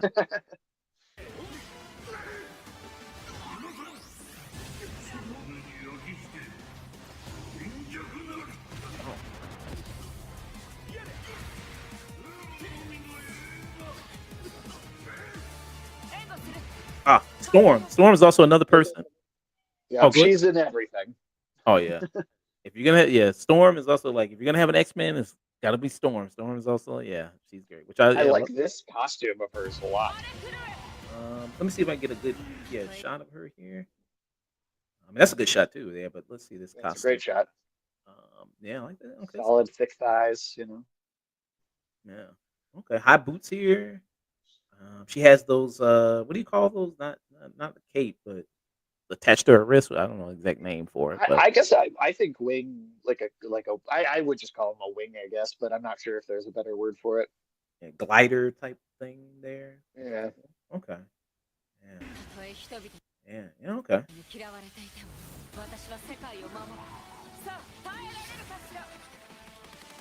4v4 tag team battle.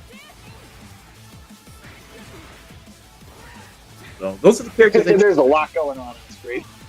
Yeah.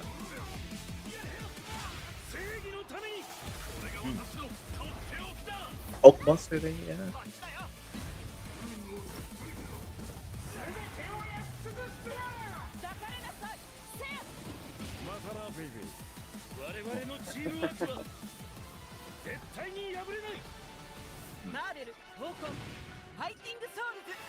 Marvel Fighting Souls 2026. I'm here for it. Yeah, awesome stuff there. And so they haven't not announced any other characters right now, just the ones that are in the trailer there. Okay. Yeah. Yep, just that so far. But I mean, I mean that universe goes so deep. You could have a huge cast and support it with DLC for years if the game does well. Mm. So Just like Marvel Rivals is doing, right? yeah, I was just gonna bring that up. Marvel Rivals, people pitch that as like, okay, this is gonna be the Overwatch killer, but I heard a lot of people kind of the hype isn't continued. It's a little died down with Marvel Interesting, Rivals. really. Okay. This- Well, I mean, I'm not necessarily upset by that, but it's interesting. I mean, it seemed like it was really, it seemed like it did steal Overwatch's audience there for quite some time. If they're gonna, if they fall off too, I wonder if Overwatch gets a comeback or what exactly happens there. yeah, and people saying with this, so is this gonna be no more Marvel versus Capcom? This is it. This is the killer. We're not gonna get that. Well, the thing is the last Marvel versus Capcom kind of killed itself. The Marvel versus Capcom Infinite was not very well received, and the last game before that, 3, was 2009 or 10 or something like that. So, it's been basically 15 years since there was a really good, and even that game I still wouldn't say was great compared to like 2. So give it like 25 years since there was a truly great Marvel versus Capcom game. I think this has every opportunity to come in and fill that niche. Mm. And I don't know, people didn't get that retro love from that re-release that came out on the Switch. I mean, I think that was awesome, and I think it did well, but it's still a 25-year-old game. And as much as there's going to be a lot of nostalgia and a lot of people going back to play it, I think like a new audience that is, maybe younger and wants the next new thing is maybe not going to pick up that collection. Mm. Yeah, I just noticed the stage. You got Thor, you got Captain America here, you got Iron Man. Yeah, there's a few cool stages in there. In the front of the theater, you see there's it's like advertising a show by Dazzler on the headlight. Oh yeah, there's a few cool details in some of them, but really intricate Avengers Tower in the world background. design. Yeah. Lots of buildings. There's like Oh, NPCs walking around. Really well designed. J. Jonah Jameson's on the screen yelling about Spider-Man over here in the corner.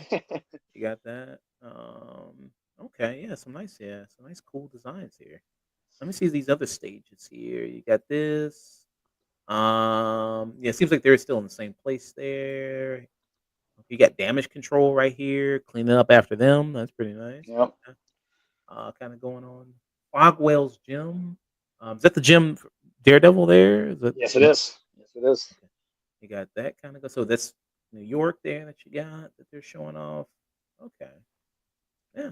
The only design, honestly, I actually think all of them look really good. The only design I think looks a little busy and maybe overly complicated is the Captain America one. Is maybe just a little more going on there than there needs to be for him to look good. I don't Got know. a That's just jacket me. on, got knee pads on. Yeah, there's just, sometimes it can be easy to overcomplicate some of these character designs. And for the most part, I think the rest of them, I think they actually did a really good job with them. But that one just looks maybe just like a little too busy for Who's me. the didn't they do kind of like a female Captain America where she had like a jacket, or maybe I'm thinking about America Chavez maybe, where she had a jacket on She and has a jacket with like a star on it. And uh, like the flag colors. I don't remember a female Captain America really ever being a thing, but oh again, didn't the comics also do 8 million variations of everything and then never bring them up again. So it's entirely possible it totally happened. Luke Cage and Jessica Jones's daughter become Captain America for something, or am I misremembering She might have. If it was more recent, I am not quite as like encyclopedic about some of the recent years. that? Okay. Yeah. So, hey, correct me if I'm wrong. I think that's how it happened. So I'll say maybe in the MCU movie 2058, if we're still alive, maybe that's gonna be the they're gonna do that. Um, We're gonna be doing this until we're 90. yeah. So I'll do that. So yeah, I mean, awesome stuff there. I'm excited for this game there. I Um, think it looks great. no specific release date. You said coming 2026. Uh, 26. 2026 there. So they're doing that. So they're doing that. So very awesome there. With that, let's move on. Let's do another one. Ghost of Yote. There. So I'll pull up this. We got a new trailer for this. Here. Right. Let me make sure. So this is just only just a minute. It's about just a minute. Okay. Yep, I mean, and this game's already got a release date as well, too. It had its own little thing like a month ago, maybe. So it's not like the biggest thing they're advertising. But there's a tease for something at the very end of this as well. Let's take a look.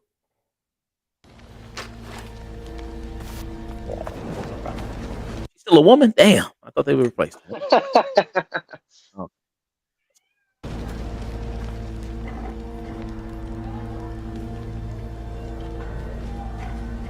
It'd be cool. I wonder if you could play music. That'd be kind of cool if you could do like in Last of Us, maybe create songs. I wouldn't be surprised if they have something like that with how many like kind of interactable stuff there was in the world in Ghost of Tsushima. I could totally see that.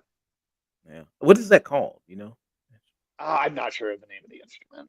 Is it maybe a biwa? It might be a biwa. Okay. You're still with me?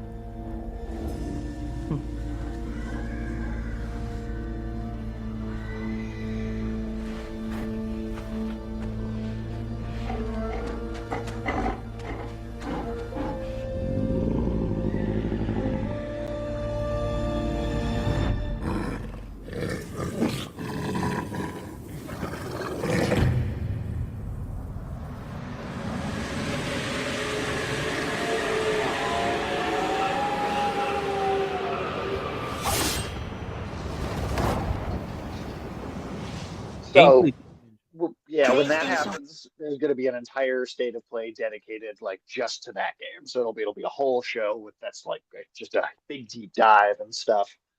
So there's not too much to this trailer, but certainly when that comes around, we could do like a more in-depth discussion on what they show. Okay. So yeah, so that's coming in July there. And Ghost of Yote is coming out on October 2nd. So okay, we got some time there. And Yeah. nobody's going to be playing Assassin's Creed Shadows when that happens. Probably not there. Yeah. Some of the comment here on the YouTube says this could have been a tweet. They could have. Yeah, I mean, yeah. But at the same time, you're doing a show anyway. Why not throw something small in there? Yeah. You think the wolf will be your kind of companion there? You think you can like have it commanded and then kind of order it Maybe around? that could be cool. That could be cool. I mean, you interacted with animals and they would serve very specific functions in the first game. But they could totally expand on that and make it more just more in depth and more interactable. Yeah. An animal walk past you right there. Yeah. Maybe get the cat in the game. I can do that.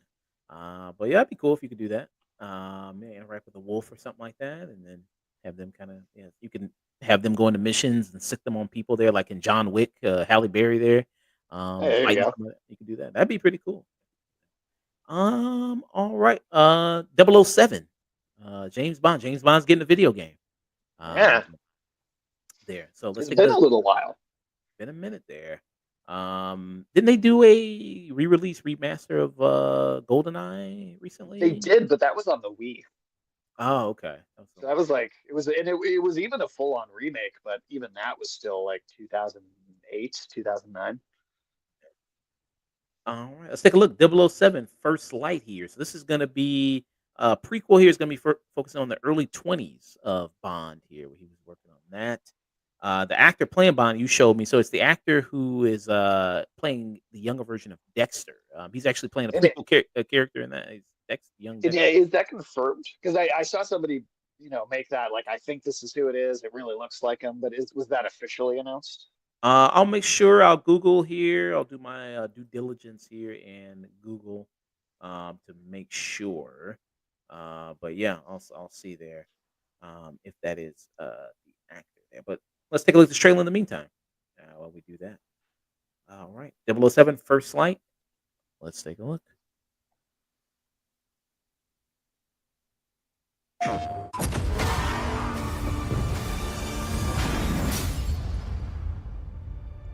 His parents cut their own rope to save him.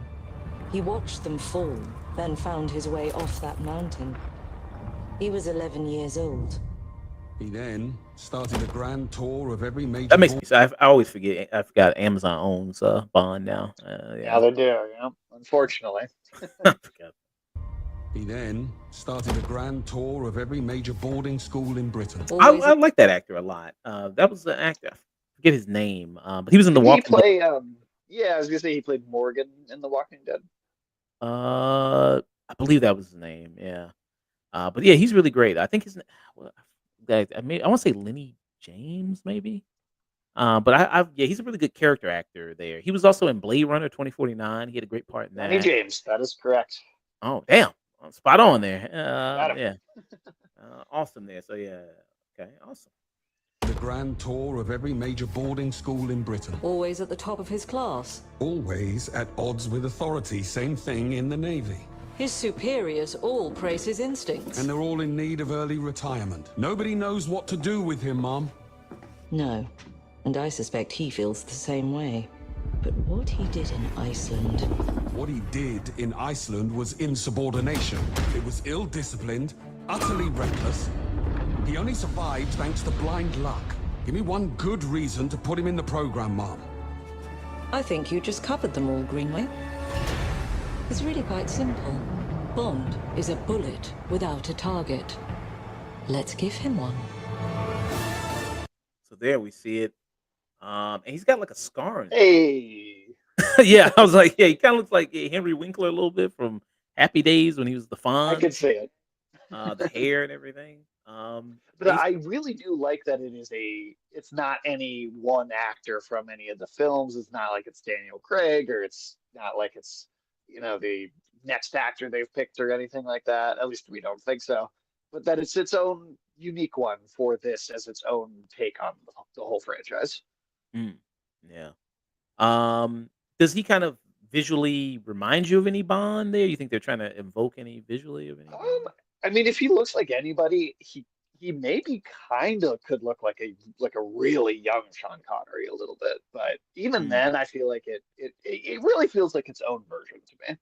Okay. If I had to really maybe squint and see, maybe I could see like a young Timothy Dalton, maybe. Or, Sure, I could see that too. Yeah. Maybe. I mean, his hair is not as dark as Timothy Dalton. Yeah, he's got kind of a scar here. That scar on his face there. He's marked up. So I've never seen that from a Bond before there. So got that.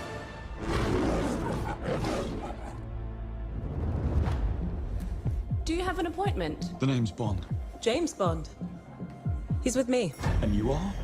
Don't think we've had the pleasure. Now let's not get ahead of ourselves, James.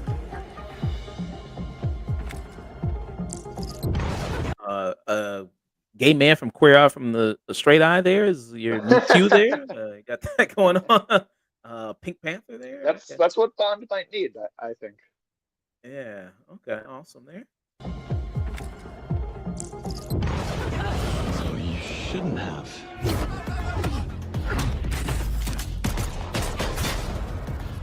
We're facing a situation of the utmost delicacy. I need all my pieces on the board. 009 is a master manipulator. Whatever the endgame is, we won't see it coming.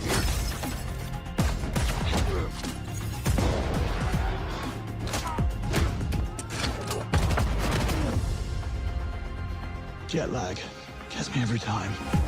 She's not your friend, Bond. She's an asset. With respect, Mom. To hell with that.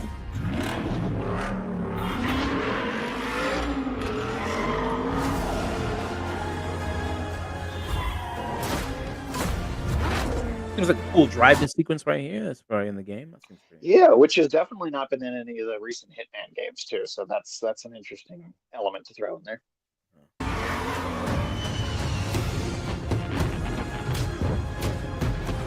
Tell me, what do you do, James? Lately, headhunting.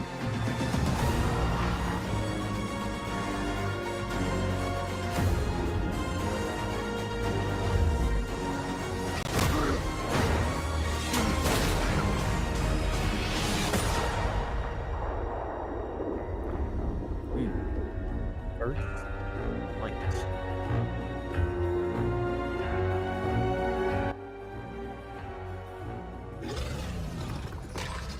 I suppose this is another teachable moment. Head of Crocodiles is great, like kind of old school cheesy Bond. Yeah. And this is 2026 there. And They then announced it 5 years ago already too, so it's gonna have been in development for quite some time. yeah, so you got that. Didn't Dan Crick? I think he wore this, right? The turtleneck with the Yeah, I gunhole? believe so. Yeah, he wore that. And you said so. This is game. Hitman people are behind it, right? Yep, IOI. They did I mean, they've been doing Hitman for a very long time, but during the most recent trilogy of Hitman, during the first one or just after the first one, they actually bought themselves from Square Enix and became an independent studio. And so the second, third game, the rest of that trilogy they weren't released under Square Enix anymore. And now with the James Bond IP, this studio is really kind of making themselves a big player in the industry. Not that they weren't before, but especially now. What I'm really curious, and this trailer doesn't really answer this question, but the Hitman games are structured with these kind of miniature but very, very complicated open world areas.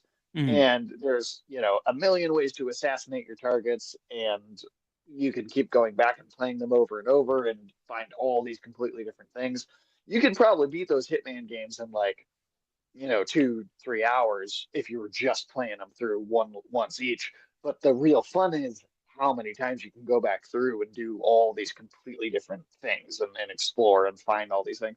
So what I'm curious to find out is if this is going to be more linear and be more, here's the level, you do it. Maybe you get a couple different ways to tackle something, but there's a whole bunch of different levels, or if it's going to be these bigger but fewer, more intricate designed levels, because that has kind of seemed like their specialty for a while now. Mm, yeah. And I told you when I first saw this, I thought it was maybe the same people behind the Indiana Jones game, The Great Circle. I thought it was maybe some people behind that there. I don't know, just the way the kind of it looks, and obviously it's a legacy character again. So I thought maybe a little bit of that kind of going on. Totally. Uh, And uh, it's similar to that situation. It is that sort of perfect fit, like Wolfenstein. All right, yeah, you guys are going to do great with Indiana Jones. Hitman. Okay, yeah, you guys are going to do great with James Bond. It's like the perfect sort of IP for the perfect team. yeah, and you see some stuff here. So very Hitmanish. You got like little stuff like that you do, kind of distract people, take them down while somebody's distracted there. You have that kind of going on. So yeah. Got your standard kind of, third person action shooter there, which could be nice. Okay. Yeah.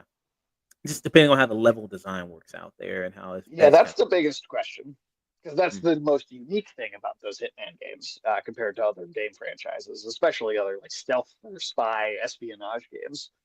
yeah. So who's playing James Bond here? So I'm seeing an article here. This is from Game Rant. That no confirmation has been made, but they said the theory online it is Patrick Gibson.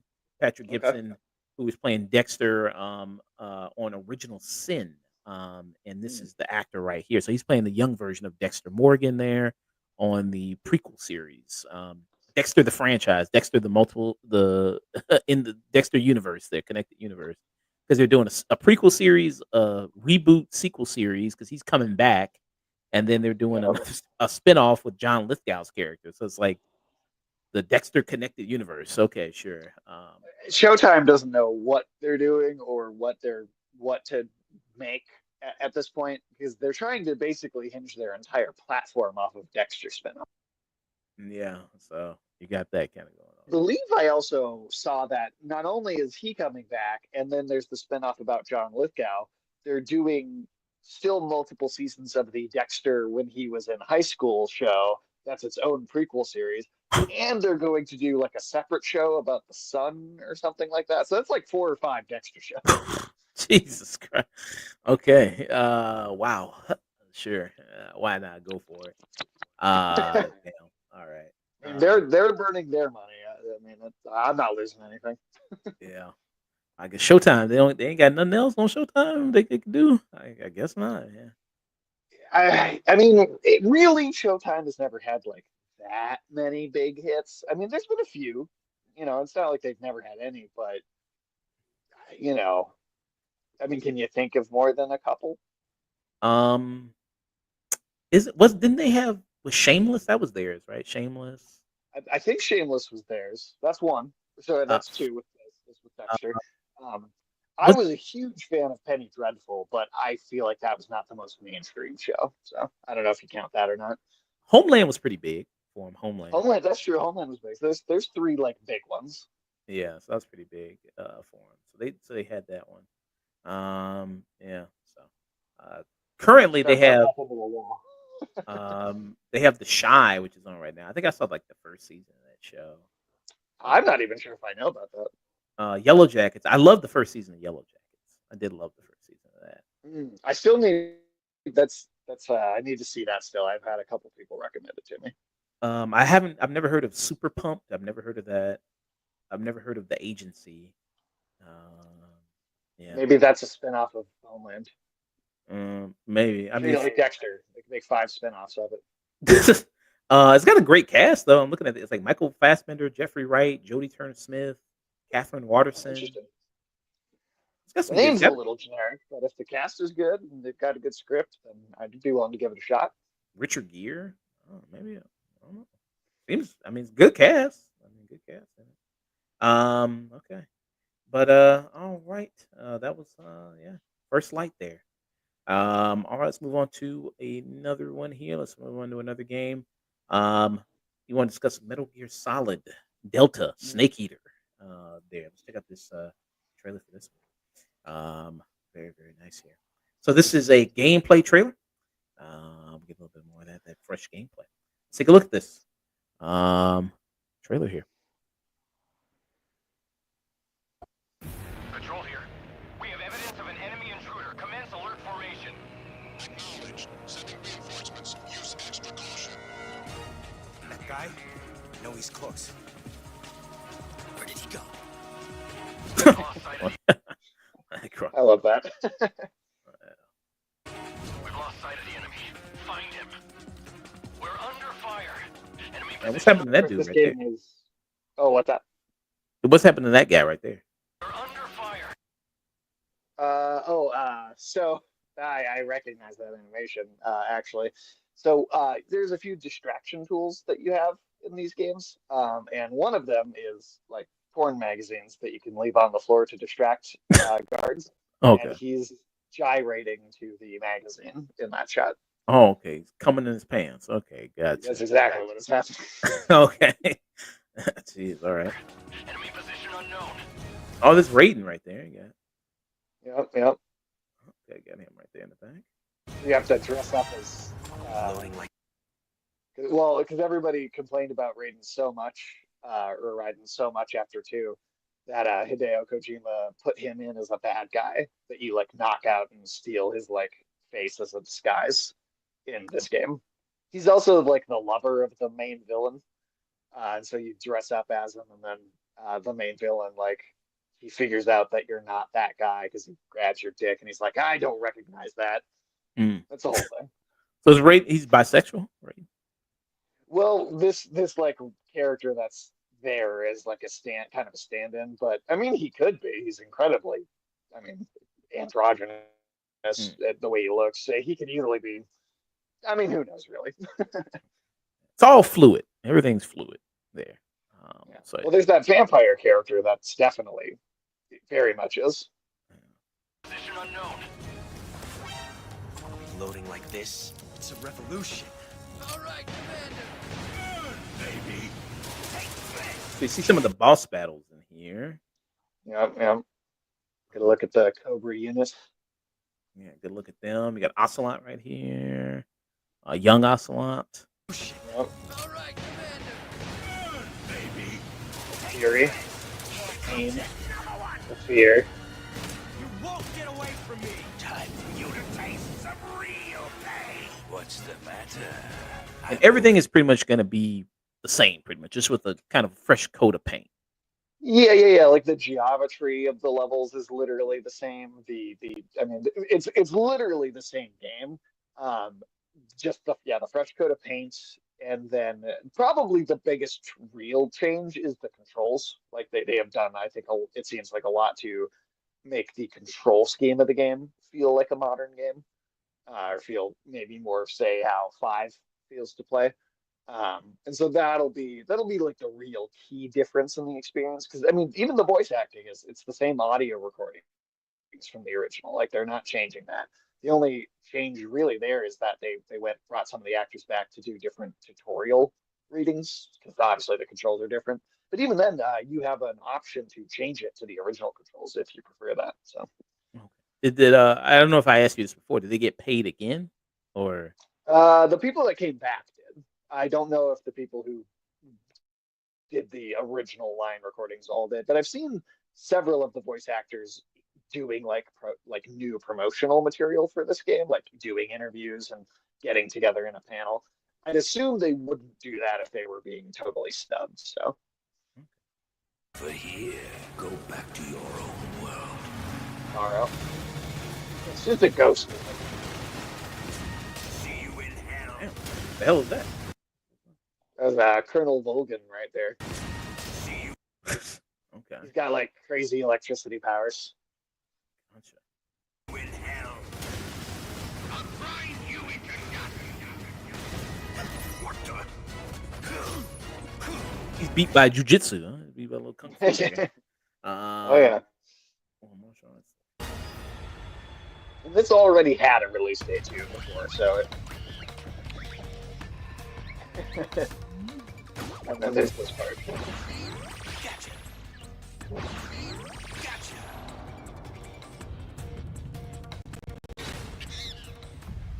And what do you do with that? You just collect them? Or? So Ape Escape is a PlayStation 1 game that's like a super cartoony game, right? It's basically what it sounds like. You're like a big character with like a net and you're catching these monkeys. And then in the original Metal Gear Solid 3, they have like this bonus kind of joke mode where you it's like a Ape Escape mini game that you play within the game.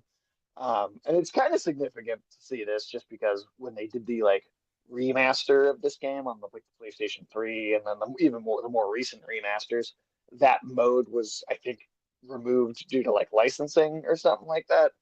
So it's kind of like a whole game mode coming back to this version of the game that's been missing since the PS2 version. So Got the release date right there. Not soon. too far away. Only a couple months away.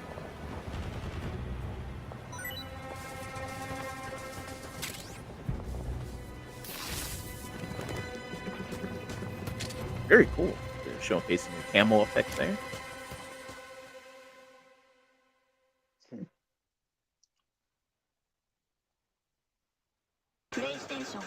Okay, when they say and more, do you think they're going to show some more footage? Maybe July. I think that they're teasing a bit of a multiplayer mode there. There's back in the old games there was a Metal Gear Online, and so one player coming down, hiding in a different spot, and another one coming by. I'm pretty sure that's what that's meant to be.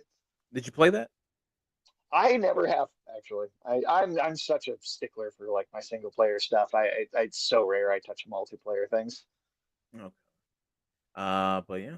So hey, pretty soon this is coming out here. Very soon. Cannot wait for it. Ninja Gaiden Ragebound. Release date announcement trailer here. Uh, Pretty short, only a minute. So very nice here. So let me play it.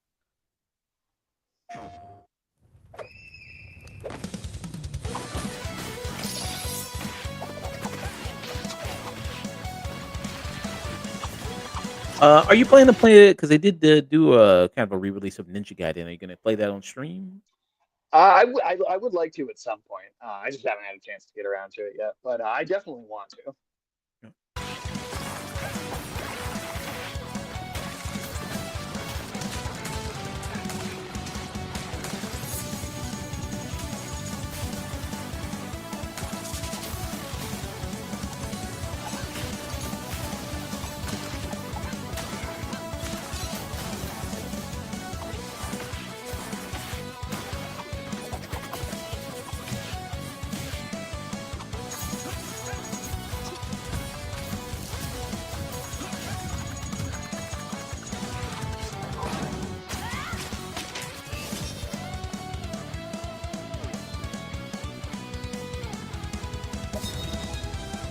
July 31st.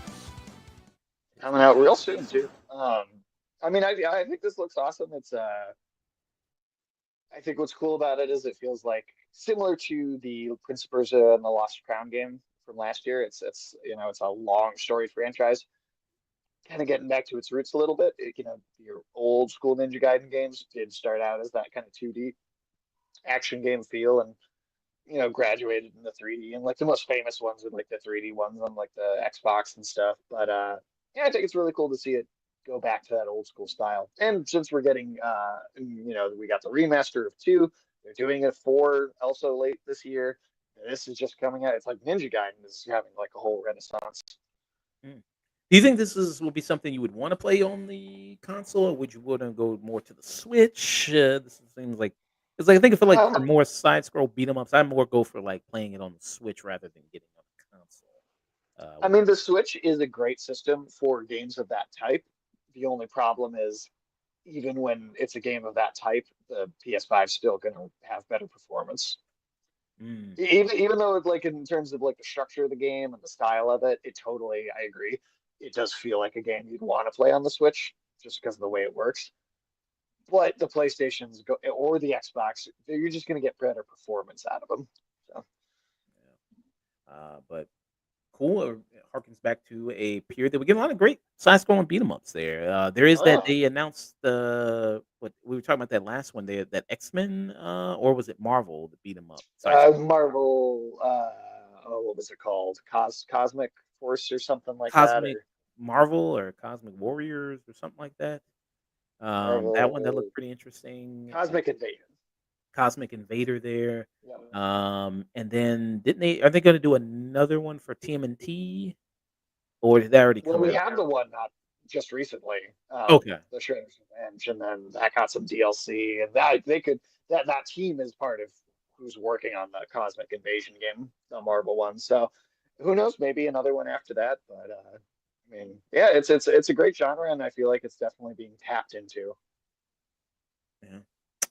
This was a weirder one. So you got Baby Steps that you mentioned here. It's more of a small. I haven't heard about this one, but you recommend it. Let's check out the trailer for this. This looks kind of strange. But is there maybe just toilet? Toilet? Yeah, I just need to pee. How badly? Just normal. Bad. Hey, just go behind this bush. I'll wait. I can run away. Pea shy. No. Yeah, no, you don't want me watching. You can watch.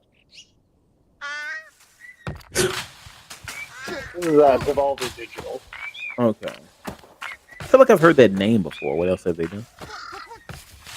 They publish. They're probably one of the biggest indie publishers in the world right now. Broforce was them. Okay. I mean, they'll pull up like a list here because their names are on stuff constantly. Cult of the Lamb, Hotline Miami, Okay. the Talos Principle, Shadow Warrior Games, Katana Zero,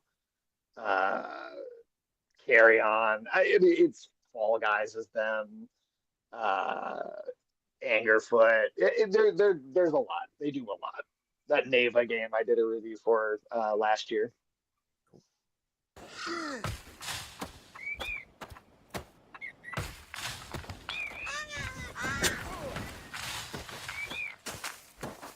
The whole idea here is it's a literal walking simulator, but it's very difficult to walk because this is like a 30-year-old man that lives in his parents' basement that has been like transported isekai into another universe, and his body barely works. So moving around is itself a very difficult task. You could compare it to something like Octodad, actually. And this is September 8th. Difficulty in the movement. So this is really like if gamers really touch grass. This is what it would really look like. Yeah, this is what it looks like when you try and stand up. Okay. So baby steps there. Could be maybe some people's type of game there. More humorous there. Probably fun to stream it. Okay. We got that. Yeah, it'll be definitely one we'll have a lot of fun with on my channel. Pragmata, as they say it. Pragmata. Pragmata. Yeah, so this was actually back when they announced the PlayStation 5. They had a huge showcase, right, for the system, announced a ton of games. Every single game from that show has come out now, except for this. So this disappeared for a while. They had like a trailer announcing a delay once, and then it just kind of went away. This is a Capcom game, and I think it looks interesting. We still don't really have much in the idea of story, but it's got a cool look to it, and I'm digging the gameplay. Let's take a look.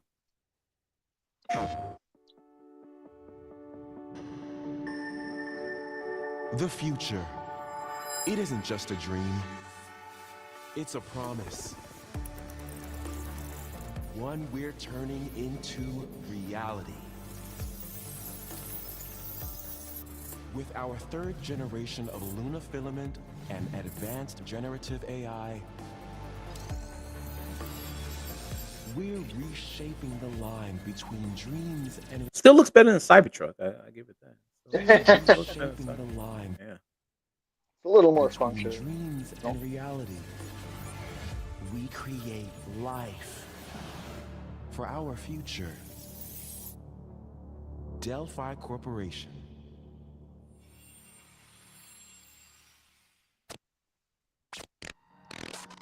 Now let's see about getting passed through to Earth. And why are these things trying to kill us?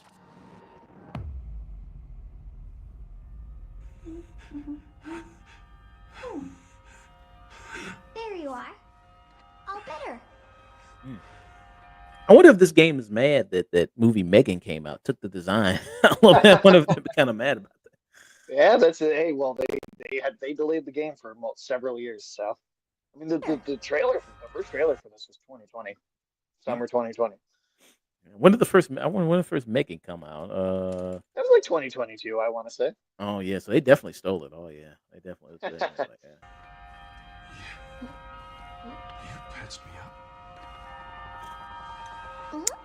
I meant to mention. So they keep saying at the bottom here, a lot of these trailers, footage there captured on the PS5 Pro. Does it make you want to get a PS5 Pro? Some of this footage, or no?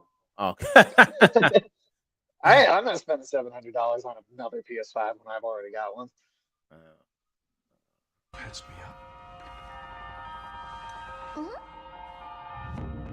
Now, I never upgraded to the PS4 Pro. I still have just my regular PS4. I waited for the 5 to come out. I think I upgraded because mine's broke. I think my PS4. Oh, okay. Well, fair enough. I mean, that's a good reason to do it. Yeah, so I think that's why I had. 03367. They are Whoa, hang on a second. Don't you have a name or something?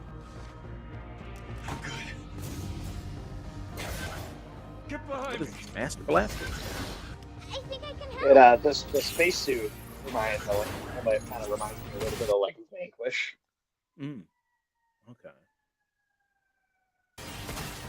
Targets identified. Neutralizing threats. Neutralize us? So it's the, Looks like we're gonna have so the to girl is fight a robot, right? She's a robot. I think so. And the reveal trailer is like an astronaut, a little girl, a robot cat that's got like a hologram body. It was pretty out there. I still don't know what to make of like the story really here. our way through. What the? Bypassing first and second firewalls, hooking Oh yeah, into that's a robots. robot right there. Initiating hack. Almost looks like Mega Man's in it. The Oh. hand coming out of it. The movement of the character feels very like Dead Space like. I would say very kind of. Yeah, absolutely. Targets identified. Neutralizing threats. So you're stuck on this space station. Looks like we're This gonna little robot girl is gonna help you escape, and you gotta. Yeah. The initial reveal trailer also it looked on like they were on Earth, and then the entire sky shattered, and they were in like a weird fake simulated like Matrix world, and they were like being sucked into space when the sky breaks apart. So I don't know. It seems like there's like some fake reality stuff going on. Look, how about we call you Diana? Diana? I bet it. How funny would it be if the name was Megan? Yeah, I was thinking. I was like, man, it better not be Megan. He better not say Megan. So somebody said 2026. So it is real. They're like, hey, no, we for real, guys. We coming out. It's still happening. Okay, just wait a little bit longer, and it'll be here. Yeah, I don't know if Biden is gonna make it to 2026 to play this, but but it's coming out in 2026. It's got that, so you got it. Even if he did, I gotta say, he doesn't seem like the kind of person that would really be able to find his way around a video game controller. Oh yeah, I love to. I'd pay so much money to watch him play Cuphead. I was like, man, can he get that Cuphead? I think it might kill him faster. Yeah. Jeez. That might remind him of his childhood, though. Cuphead, a lot of those cartoon creatures like that. It might remind him a little bit. Yeah. So I mean, excited. 2026, it's coming. This game. What do you think about that? You think it'll? It doesn't look like it'll be possibly co-op. It just looks like it'll just be just like you as a character. I think it's a single player game. I think it's just a matter of like you'll use the characters in tandem for different functions with each other. Yeah. Okay. All right. I gotta see more. I gotta see a little bit more. Kind of what's going on here.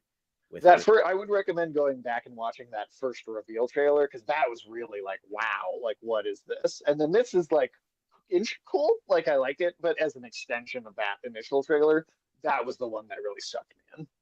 Okay. All right. 2026. So you got that. What else here? Was that it from you? Was that all the ones? That might have been everything. Yeah. Oh, and there was one other trailer that was kind of nuts looking. I don't know how good it'll actually be. It's called, is it Romeo is a Dead Man? I want to say was the name. Oh yeah. It's from a guy named Suda51, who if you've been in gaming long enough, I'm sure you've heard his name.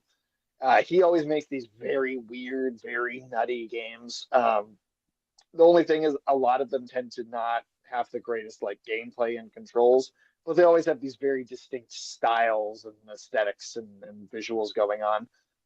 I still feel like I'm waiting for one of his games to have like really good gameplay to match how just inventive the worlds that he comes up with are. Who knows? Maybe this will be the one. Let's take a look.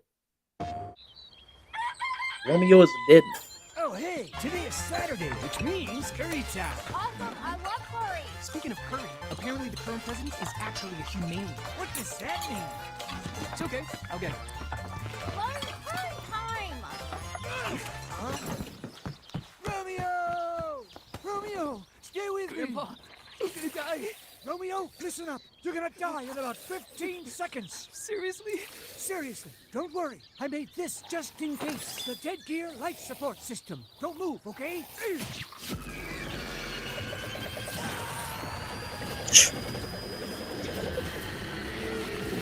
Chainsaw manage.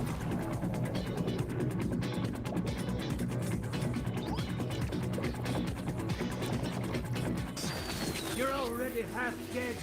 From now on, you're half dead man. No way. Getting a little Chainsaw Man from this player. A little bit. It's definitely reminiscent of that. From now on, you're dead man.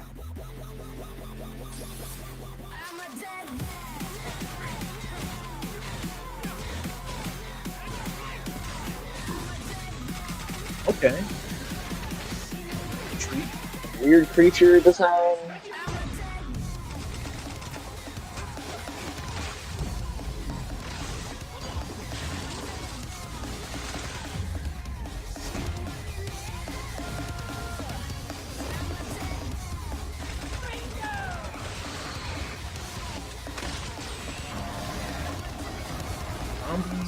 Demons.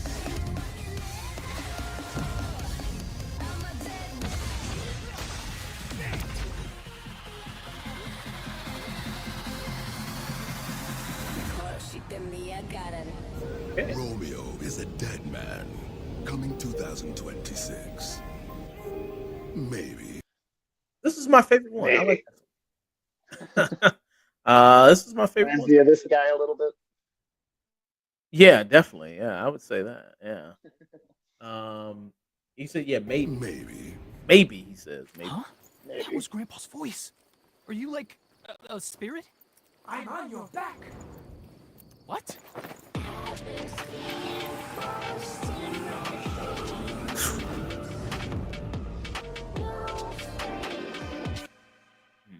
I hope it's not a game that seems like it has a lot of style but little substance.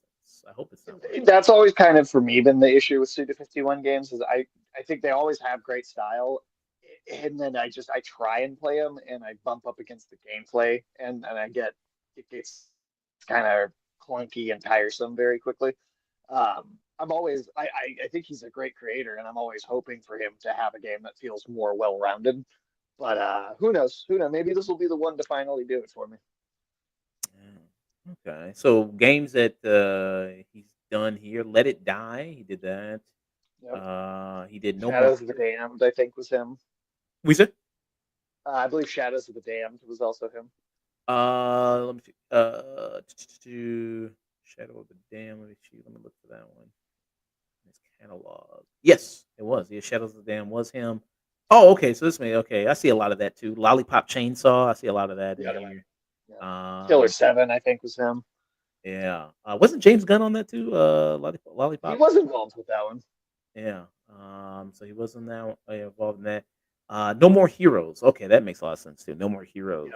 Very much. I could definitely see that. Those are probably his most popular games, honestly. Yeah, the No More Heroes. Since the third one came out a few years ago, came out on the Switch. Yeah, it's not that old. Yeah, so it's that one. So yeah. So I mean, I think this is my favorite one so far that I've seen, and one I'm really most interested. Looks weird, looks crazy, looks pretty creative. I hope the gameplay is able to match that. And yeah, that's my only hold back, really. Yeah. Yeah, so I did love that one though. And so yeah, it says Romeo is a Dead Man is a third-person action game in the ultra violent science fiction genre. What else is in that genre of ultra violent science fiction? Dead Space. I guess Dead Space there. Okay, ultra violent science fiction. That's a subgenre. Bulletstorm. Bulletstorm. What was that one again? Bulletstorm. That was. Bulletstorm was like a just super kind of meatheady, but also kind of a parody of that too. Kind of Space Marine game. Doom. Oh. Doom is that type of thing. Warhammer 40K is that type of thing.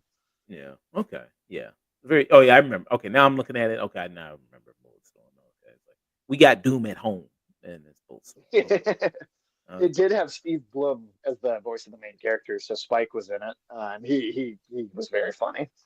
Oh, and speaking of that, he played. They did he did the Samurai Champloo video game. So so yeah, tie it back to him.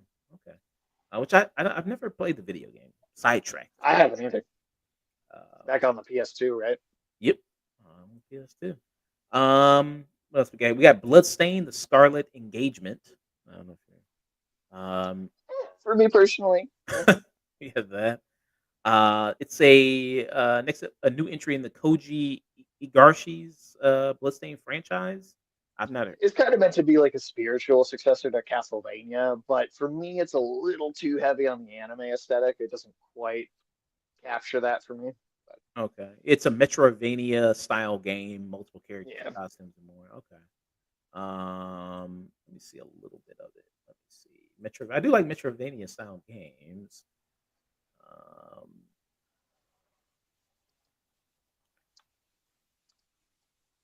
Break its gates. I'm not sure if I'm really like animation style for it.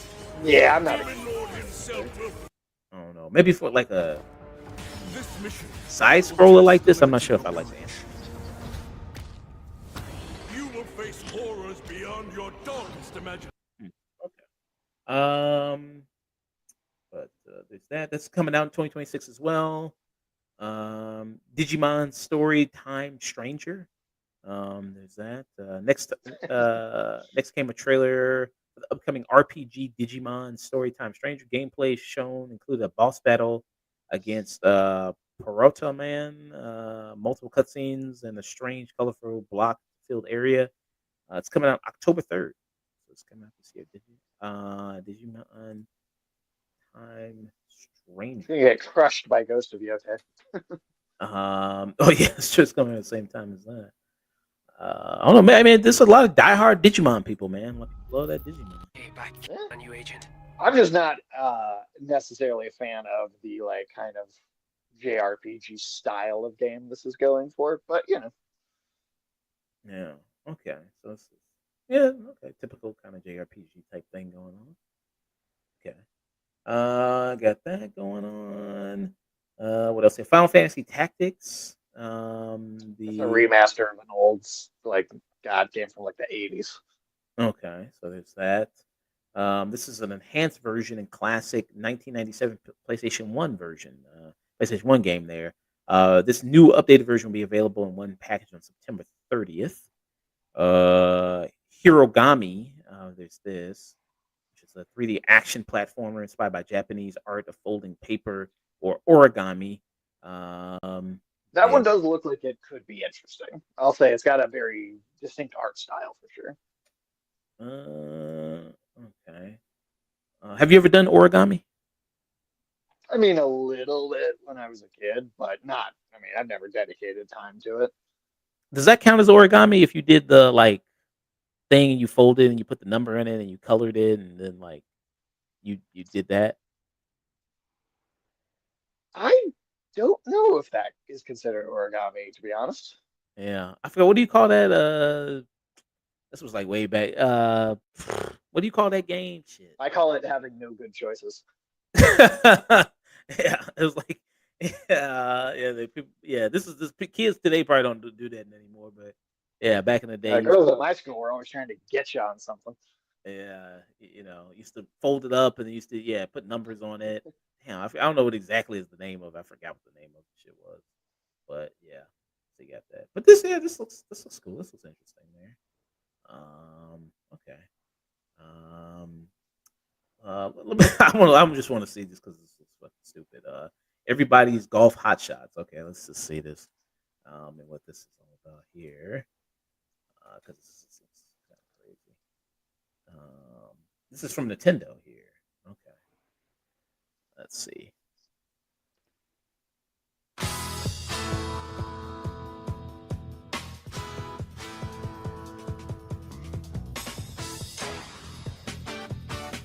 A brand new entry in the Everybody's Golf series is driving onto Nintendo's. I didn't know this was a series. Okay, this is a series. I haven't heard of this before. I've seen it around, but I have never picked one up. I'll tell you that. Switch. Aim. Time your button press just right. And take your shot. Nice shot. Perform backspins, side spins, and other special shots. In the single-player challenge mode, compete in tournaments and face off against a range of rivals to become the ultimate golfer. Okay. You face off against other golfers that look like Pokemon trainers. Okay, gotcha. Yep. Pretty much. There you go. There. Yeah. Uh, all right, Carnage. Let's take a look at this Carnage. This mountain climbing adventure game, Mm. and we'll head out after this. All right. So we got a release date and demo for this. Let's take a look.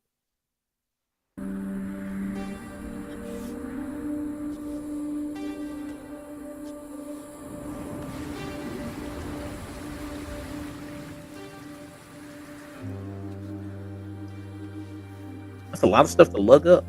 I mean, climbing like Hey! Hey, wait for me! Whew. I'm Marco. Nice to meet you.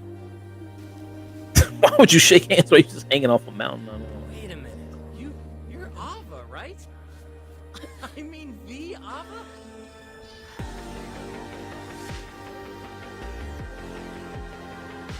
Do they understand what we're doing? You mean climbing? There's no way they can get it. Oh.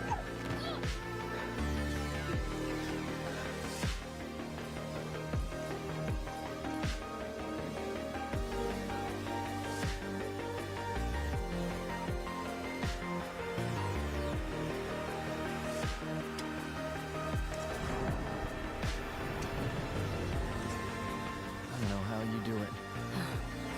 The mountain is in my gut, deep inside. There's only the mountain.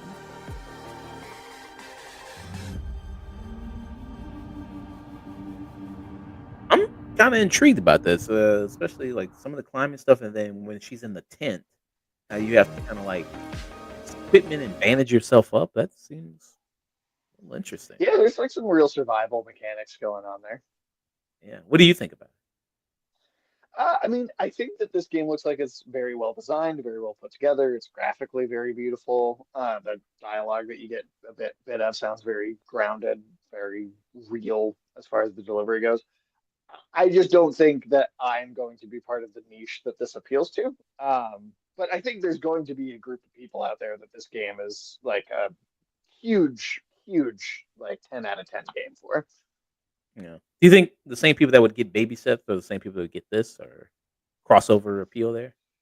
Maybe some, maybe some. Although for me, I'm interested in Baby Steps and not so much this one. But I think that there's probably some. Okay. Yeah. I wouldn't pay more than $15-20 for this. Maybe I I'm wouldn't. sure that's probably what it's going to cost on it. It is, I'm pretty confident, an indie game. Yeah. So, but okay. All right. So that was the state of announcement there. PlayStation. Now on Monday, we won't have 3 entire shows to talk about. Yeah. So you got that. Got this one out the way. Thanks for joining me. Yeah, happy to do it. Yeah. We got right. the Summer Games Fest on Friday and Xbox as a showcase on Sunday. Yeah. I saw in my recommendations here. Oh yeah, I was really excited about this game. This was from a few months ago, The Tides of Annihilation. I was really looking forward to it. Yeah, I went. Oh yeah. That I'm trying to remember where that was shown off first. That I think it was another State of Play. Yeah, this looks incredible. And it's because it's like a Arthurian mythology. So the main character you're playing as in this is Guinevere, and it's actually the same voice actress Jennifer English who plays one of the lead characters in Expedition 33. That is going to be voicing that character there. And she was a big part of Baldur's Gate 3 as well. Yeah, and there's no release date for this. It was just. No, when they showed stuff for it, it said like 2026, I think. But it's a ways off for sure. Yeah, this is the closest we'll ever get to a Claymore video game. It might be. Yeah, that's it. So yeah, that was one I was really looking forward to. So what's your favorite game from this state of announcement here? One of your most excited? I think Silent Hill F. I mean, I know it's not a new game or a new reveal. It's just a release date, but I think that is personally what I'm looking forward to the most. I'm just a big horror guy. I'm a big third-person survival horror video game guy, and so far I'm just loving the change in direction. I'm just loving that Silent Hill is back after like 20 years with good games as a franchise. So yeah, I'm especially pumped for that. Yeah. Were you impressed by they showed The Witcher 4 Unreal Engine 5 It technology? looks great. It does. I don't trust CD Projekt Red after how big a disaster Cyberpunk 2077 was when it came out.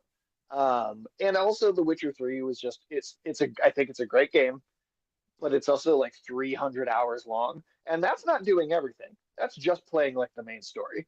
Damn. Like that's Jeez. just getting through the main story. So like I want to be excited for Witcher 4. I think this is an impressive little showcase that they have, but at the same time, again, I just don't trust the studio right now until they prove to me that they can release something that's not broken. And man, I wish they would just make a shorter game too. Like I don't want to play one game for 300 hours. I How just long don't. was Breath of the Wild? How long was that? Ooh, I only got about 15 hours in before I got kind of bored. Took my Game Boy card away internet. I wasn't as big into Breath of the Wild as most people, but I bet that was probably 50, 60 hours maybe. Um, this is when focusing on the main objectives. Legend of Zelda: Breath of the Wild is about 50 and a half hours in length. If Yeah, you're a that's gamer not that strives to see all aspects of the game, you are likely to spend around 193 hours to obtain 100% completion. so times that by 3, and that's just the main story for The Witcher 3. Jesus Christ. Yeah, Looks it's a gorgeous, big though. game. Looks gorgeous. Oh, it looks very beautiful. It looks very impressive. The way she like runs into the guy and he like kind of almost falls over and then catches himself. Which part? There's a lot of like detail in how the NPCs are interacting with the environment. That is cool. I just part of me wonders just how much like is there a point at which some of this like interactivity with the world becomes needlessly complicated or needlessly realistic? Is that are you gonna enjoy that story or remember that story better because little things like that happen? Expedition 33, which is a little more simple in terms of that sort of stuff, and yet I think that's like one of the best games I've played in a long time. So I don't know. I also just worry about like it getting so big and so complicated that I feel like they want you to live a second life in some of these things, and I'm just not about that. Mm. So it does look good. Don't get me wrong, but it also just might be so much that it becomes exhausting. Yeah. The colors look really good. They're very vibrant. Very expensive. Yeah. That was one thing I noticed right away too. The color schemes are is really really beautiful. Yeah. All right. Very good stuff. Yeah, let's head out of here. Thank you again, Sage. Who's on right now? Do you have anybody that's on? Um. Uh, yeah, there's a streamer I have on my list. Geekdom78. He's playing Expedition 33 right now. Actually, How you spell it? he commented. Geek GeekDom 78. Oh, okay. I saw he left a comment on our review for Clair Obscure the other day. Oh, very nice. Okay. Oh, yeah. Very cool. One of our English streamer friends. Okay. Very cool. I like his jacket in his stream. He got a nice, cool jacket on. He dresses up for him something. He had a whole monkey mask on while he played Black Myth Wukong. Oh, okay. Very cool there. Very Sergeant Pepper's Lonely Heart Club Band there. Yeah, that's what I thought too.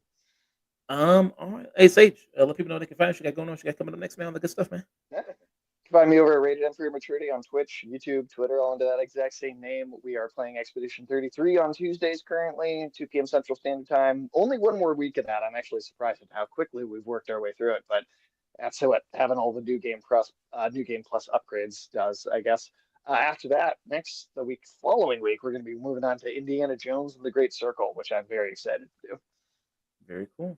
Yeah. And, hopefully, very soon, I'll be able to give you a direct link to a store page for our book. I can even start talking about like the title. It's called A Red Age. It's about 320 pages, and well, if you've been disappointed in like the Jurassic World franchise, I think you're gonna be excited about what we have going on. Nice. I can't wait to hear that and you to talk about more about that. Very, very nice. Maybe an exclusive interview if it blows up. Oh, nice. I get the exclusive cut there. That's very nice. All right, people. See ya. Geek Dom 78 taking you all to him. All right, out of here. Stay tuned.